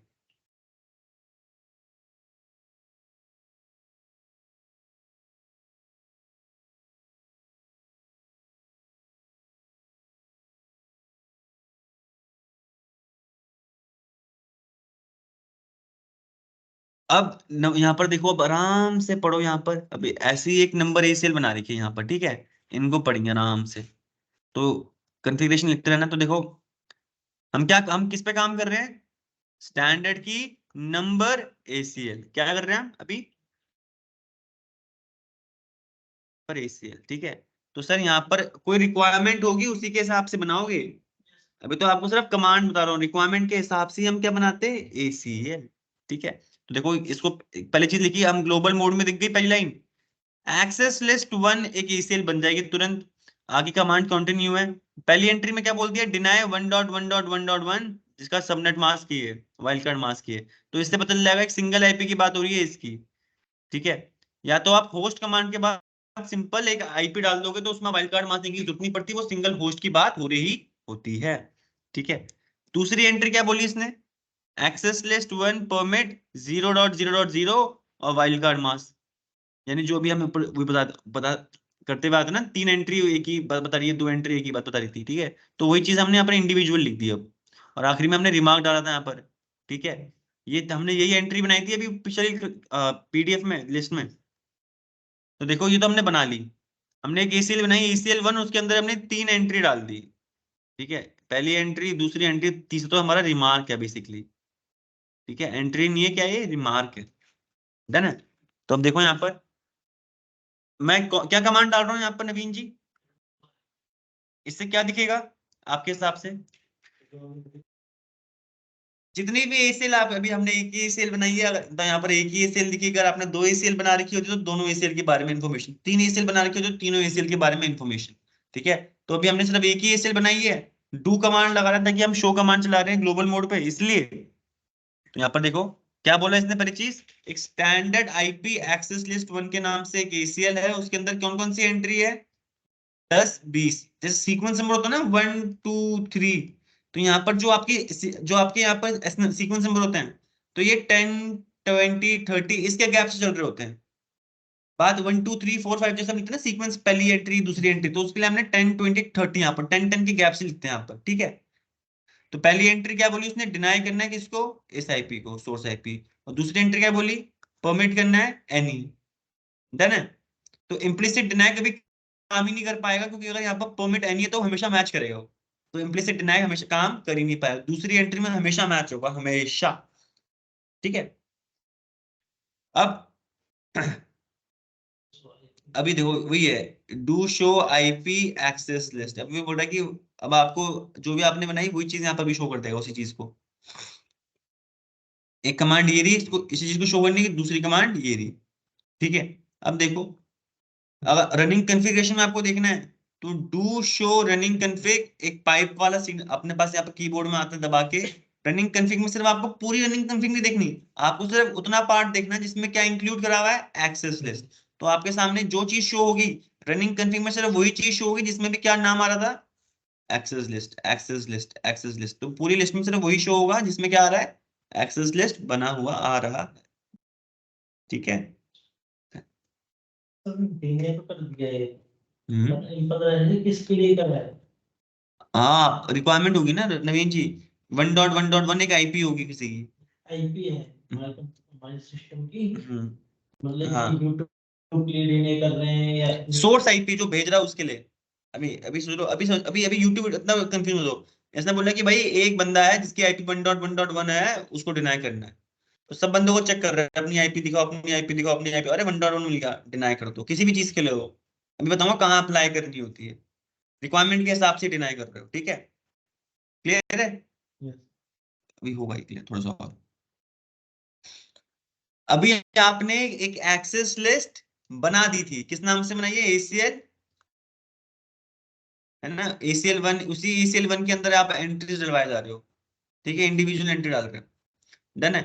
अब सर हमने एसीएल बना दी, क्या मेरा राउटर अप्लाई करने लग जाएगा इसे,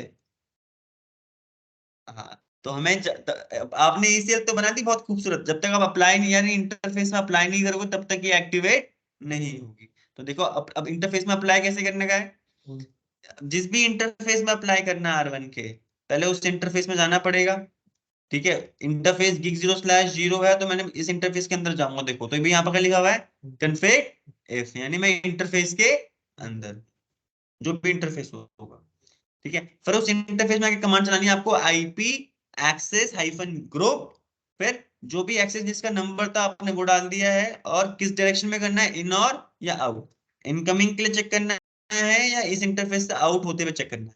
क्या कमांड है, इंटरफेस में जाना पड़ेगा, आईपी एक्सेस ग्रुप ये फिक्स रहेगा, जिस भी एसीएल को आप नंबर एसीएल ले रहे हो स्टैंडर्ड, देखो आप अगर यहाँ पर आपने कोई एक्सटेंडेड स्टैंडर्ड नहीं मेंशन किया, तो बाय डिफॉल्ट क्या समझ में आ जाएगा, ये स्टैंडर्ड एसीएल ही है, ठीक है। और फिर हमने यहाँ पे क्या कर दिया कि कौन सी डायरेक्शन पे करना है, या तो आप इन चुनोगे या तो आउट चुनो, तो ये एसीएल वन इन, इनके लिए ही चेक होगी या तो आउट के लिए ही चेक होगी। क्लियर है कमांड, ठीक है।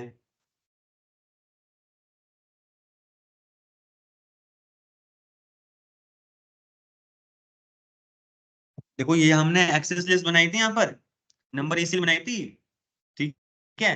किसी राउटर में बनाई होगी, बताऊंगा कौन से राउटर में, कंसेप्ट है वो समझना। ये बनाई थी हमने इसीलिए से भी। तो देखो पहली एंट्री क्या बोल रही है रविंद्र जी, परमिट करना है किसको, ये सिंगल आईपी है, नेटवर्क की बात हो रही है, सिंगल नेटवर्क की बात नहीं हो रही है रविंद्र जी, नेटवर्क की बात हो रही होगी, तो यहाँ पर सबनेट वाइल्ड कार्ड मास्क देना ही पड़ता फिर से, ठीक है, ध्यान रखना। तो दूसरी एंट्री क्या आ रही है, एक्सेस लिस्ट वन के अंदर, यानी इसी ईसीएल के अंदर एंट्री डलवा रहा है वो, क्या एंट्री होगी, डिनाई, किसको डिनाई करना है, और ये क्या है, तो देखो ये एक सिंगल होस्ट की एंट्री है, फिर नेटवर्क की बात हो रही है, कैसे पता चला, सबनेट आईपी देख के भी, और subnet mask, wild card mask लिखा हुआ है, तो सबनेट मास्क क्या हो जाएगा, तो आपको बताइए नेटवर्क की बात हो रही है, अगर सोर्स आईपी इस नेटवर्क की होगी तो क्या हो जाए, डिनाई हो जाए। क्लियर है, तो ये परमिट भी करवाई है, किसकी करवाई परमिट, तो समझ रहे हैं ना, कंडीशन है। अब इसमें जैसे आपकी एक बंदा है, अब देखो ये इसी नेटवर्क की बात हो रही है, ठीक है, इसने क्या बोला, इस नेटवर्क में सिर्फ पीसी वन ही अलाउ हो सर्वर वन का पिंग करने के लिए, बाकी कोई अलाउ नहीं हो, मानते हो। तो जब हम राउटर टू में लगाते हैं, राउटर टू के इस वाले इंटरफेस में लगाऊंगा इनकमिंग के लिए, ठीक है, मैंने राउटर टू के इस वाले, मैंने एसीएल बनाई, एसीएल वन, सुनना, ठीक है, इसके अंदर ही तीनों एंट्री डाल दी मैंने, तीनों एंट्री, और मैंने इनकमिंग के ट्रैफिक में लगा रखी है, ठीक है।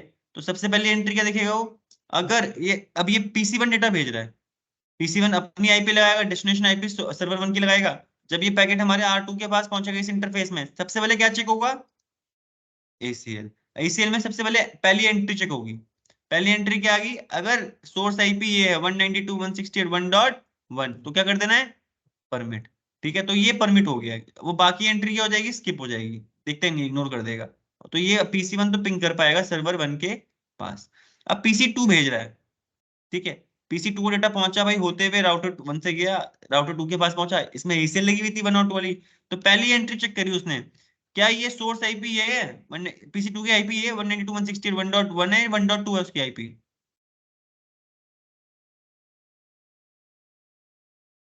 है ना, 1.2 है ना सर, तो पहली वाली एंट्री तो मैच नहीं होगी, दूसरी, अब वो दूसरी एंट्री में आएगा, दूसरी एंट्री क्या है,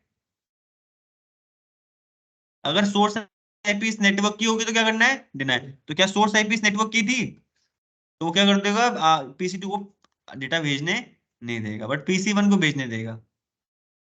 यही चीज अगर आप उल्टी कर देते, आप पहले ये ऊपर डाल देते, ये नीचे डाल देते, तो क्या प्रॉब्लम पड़ती सबको, अब पीसी वन भी अलाउड नहीं होता डेटा भेजने के लिए, क्योंकि पहली एंट्री हमेशा मैच होगी, तो बाकी एंट्री क्या हो जाएगी, एग्जीक्यूट होना बंद हो जाएगी, तो समझ रहे हो, एक ऑर्डर्ड सीक्वेंस है, सोच समझ, हाँ बाद में बना, बिल्कुल सही, क्लियर, ठीक है।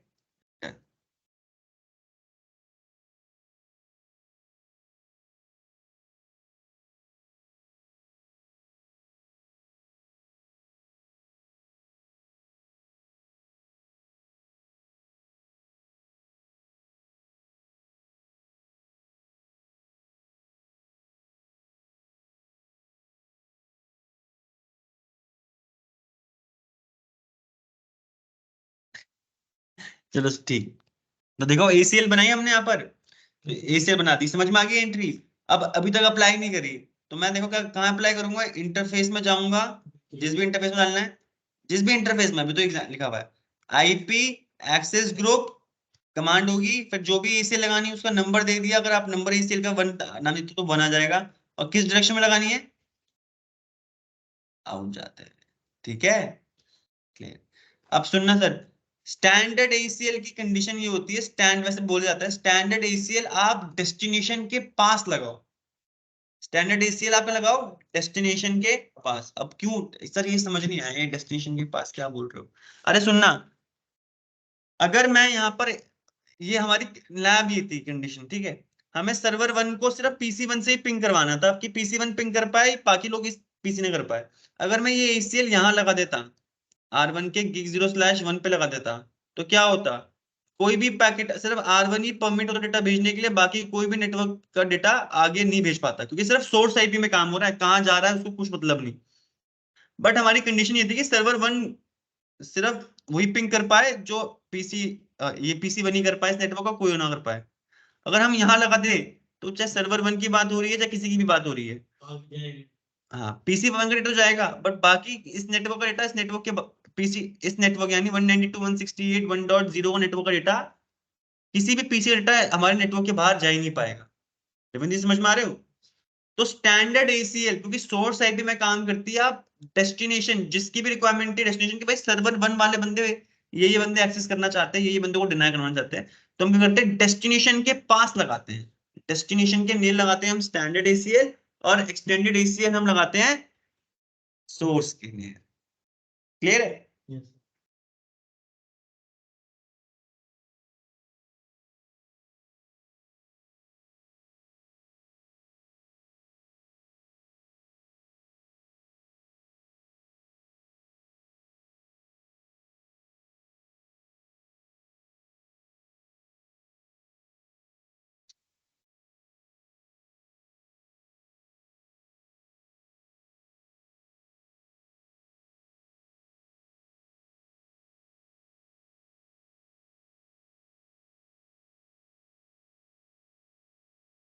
नहीं रहा यार।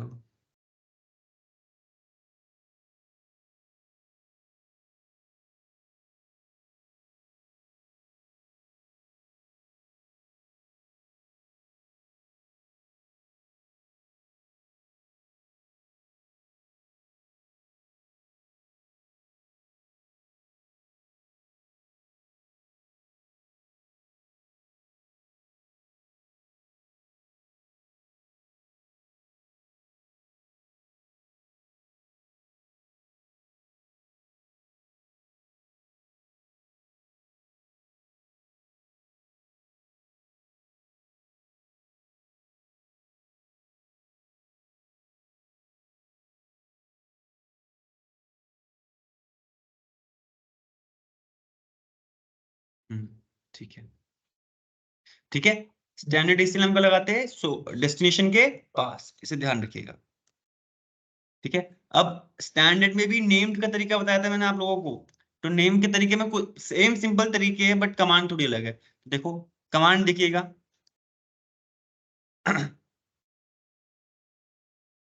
यहाँ लिखी हुई कमांड्स एक बार ध्यान से देखिएगा। एसीएल कहाँ बनाते हैं हम, ग्लोबल कॉन्फ़िगरेशन मोड में। फर्क यहाँ पर क्या आ जाएगा, नंबर और नेम में थोड़ा कमांड थोड़ा सा डिफरेंस है, सिर्फ लिखने का तरीका। हम आईपी एक्सेस लिस्ट स्टैंडर्ड और फिर जो भी नाम देना है वो बता देते हैं। तो अभी एक एसीएल क्रिएट हो जाएगी ब्लॉक बॉब के नाम से। नेम में क्या प्रॉब्लम थी, नंबर में क्या प्रॉब्लम थी, हम जो भी एंट्री लिख रहे थे वहीं पे लिख रहे थे, नंबर भी बता रहे थे, फिर उसकी आगे की इन्फॉर्मेशन, नंबर भी वही उसके आगे की इन्फॉर्मेशन। इसमें क्या तरीका है, पहले हम एसीएल का नाम बताते हैं, फिर हम उस एसीएल के अंदर घुस जाते हैं, फिर हम इंडिविजुअली वहां पर एंट्री डाल रहे होते हैं। क्लियर है? तो देखो एसीएल बनाने का, नेम्ड एसीएल बनाने का तरीका क्या होता है, IP access list standard mention करना पड़ेगा यहाँ पर, और फिर जो भी आपको बनाना है यहाँ पर नाम वो दे दो, ब्लॉक हाइफन ब्लॉक, स्पेस नहीं होना चाहिए, बस ध्यान रखना बीच में। तो जो भी आप दोगे ब्लॉक अंडरस्कोर ब्लॉक, कुछ भी नाम देना है, ब्लॉक नवीन तो ब्लॉक फिर अंडरस्कोर नवीन। ठीक है, तो ये अंडरस्कोर आना चाहिए अपना। डन है? फिर इसके अंदर मैंने एंट्री मारी तो मैं इस एसीएल के अंदर आ गया हूँ। पहली देखो मैंने यहाँ पर बाय डिफॉल्ट अगर आप सीक्वेंस नंबर नहीं देना चाहते तो वो कहां से शुरू होगा, 10 से। 10 20 30। मैंने यहाँ पर बोल दिया नहीं, मैं चाहता हूँ ये 5, इसका पहला सीक्वेंस 5 से शुरू हो, बाकी वो 10 10 से नहीं लग जाएगा। तो मैंने पहली एंट्री बोल दी 5, सीक्वेंस नंबर 1 2 3 देते ना, ऐसे इसने यहाँ पर मेंशन कर दी। दो ना दो बात एक ही है, कंपलसरी नहीं देना। पहली एंट्री क्या बोली, डिनाई करना है 1.1.1 यानी सिंगल होस्ट के बारे में बात हो रही है, परमिट करना है क्या, एनी। फिर रिमार्क वाली कमांड, वैसे ही रिमार्क डाल दिया, फिर उसके बाद डबल हैश करके उसके अंदर रिमार्क डाल दिया, कॉन्फ़िगर्ड ऑन नवंबर 2020, डन है। फिर इंटरफेस में गए, एसीएल तो बना दी हमने यहाँ पर 3 एंट्री के साथ, ठीक है। और फिर इंटरफेस में जाके हमें क्या करना पड़ता है, IP access group block invert direction. ये पूरी की पूरी कमांड सेम है, बस ऊपर के बनाने के तरीके अलग थे और काम सेम है। एक दो बार आप कमांड डालोगे तो दिमाग में बैठ जाएगा, पहले कॉपी में लिखेंगे, डिफरेंस अपनी आंखों से दिखेंगे, फिर इसे अप्लाई करेंगे जो भी। अब आपके ऊपर, आपको नेम ईसीएल बनानी है, नंबर ईसीएल, काम एक ही करने वाली, बस बनाने के तरीके हैं, ठीक है।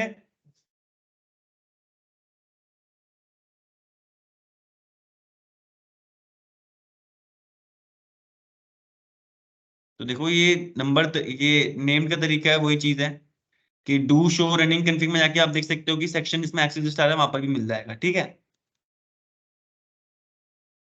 बस यही चीज थी आज के लिए। इसके बाद स्टैंडर्ड एसीएल अपनी ओवर। देखो स्टैंडर्ड एसीएल मैंने, वो ये डू शो आईपी कमांड लिखी हुई है यहाँ पर, ये क्या बता रहा है, आपने पढ़ी थी do show IP access list, तो जितनी भी एक्सेस लिस्ट है वो शो हो जाएंगी। अब एक एक्सेस लिस्ट मैंने यहाँ पर देखिए 210 नाम दे रखा है, ये नंबर इंक्लूड हो रहा है, ये मत सोचना इसमें टीओ अंडरस्कोर दे रहा है, तो ये नेम्ड एसीएल है। नंबर एसीएल में कभी भी कोई वर्ड नहीं आएगा, बट नेम्ड एसीएल में वर्ड आ सकता है, नंबर आ सकता है, ठीक है। तो ये हमने एंट्रीज बना रखी थी, क्लियर है। अब एक चीज आप यहाँ पर देखोगे सुमित सर, यहाँ पर देखो 10 20 30 के ऊपर क्यों आ गया, वो इसलिए आ गया, हमारा राउटर क्या करता है, राउटर शायद से आपकी रीऑर्डर कर सकता है /32 की एंट्री, यानी सिंगल होस्ट की एंट्री अगर बाद में कोई है, तो वो जब डू शो चलाओगे ना वो ऊपर शो करेगा, बट कमांड एग्जीक्यूट वो तीसरी बारी में ही करेगा। जब शो कमांड चलाना तो वो आपको यहाँ से उठा के यहाँ दिखाएगा, बट वो एंट्री जिस भी तरीके से आपने बनाई है वो वहीं पर एग्जीक्यूट होगी, तीसरे नंबर में ही होगी, ठीक है। This help in efficiency of processing ACL. It does not change the effect of ACL. यानी वो ACL को चेंज नहीं करती, बस आपको शो करने में ऊपर दिखा देगी जो भी /32 की एंट्री है। पैकेट ट्रेसर आपको ये यहाँ पर अलाउ नहीं ये नहीं दिखाता है। पैकेट ट्रेसर आपको ये जिस भी सीक्वेंस में डाली वही दिखाएगा, पर रियल डिवाइस में ये ऊपर भी शो हो सकती है, क्लियर है। इतना ही आपका ACL, कल कॉन्फ़िगर करेंगे स्टैंडर्ड ACL, फिर एक्सटेंडेड ACL में जानेंगे। आज के लिए इतना ही, ज्यादा परेशान नहीं करूंगा। HSRP पढ़ना और ACL को रिवीजन करना आज, ठीक है। That's all for today, I hope समझ में आया हो, ठीक है। Take care guys.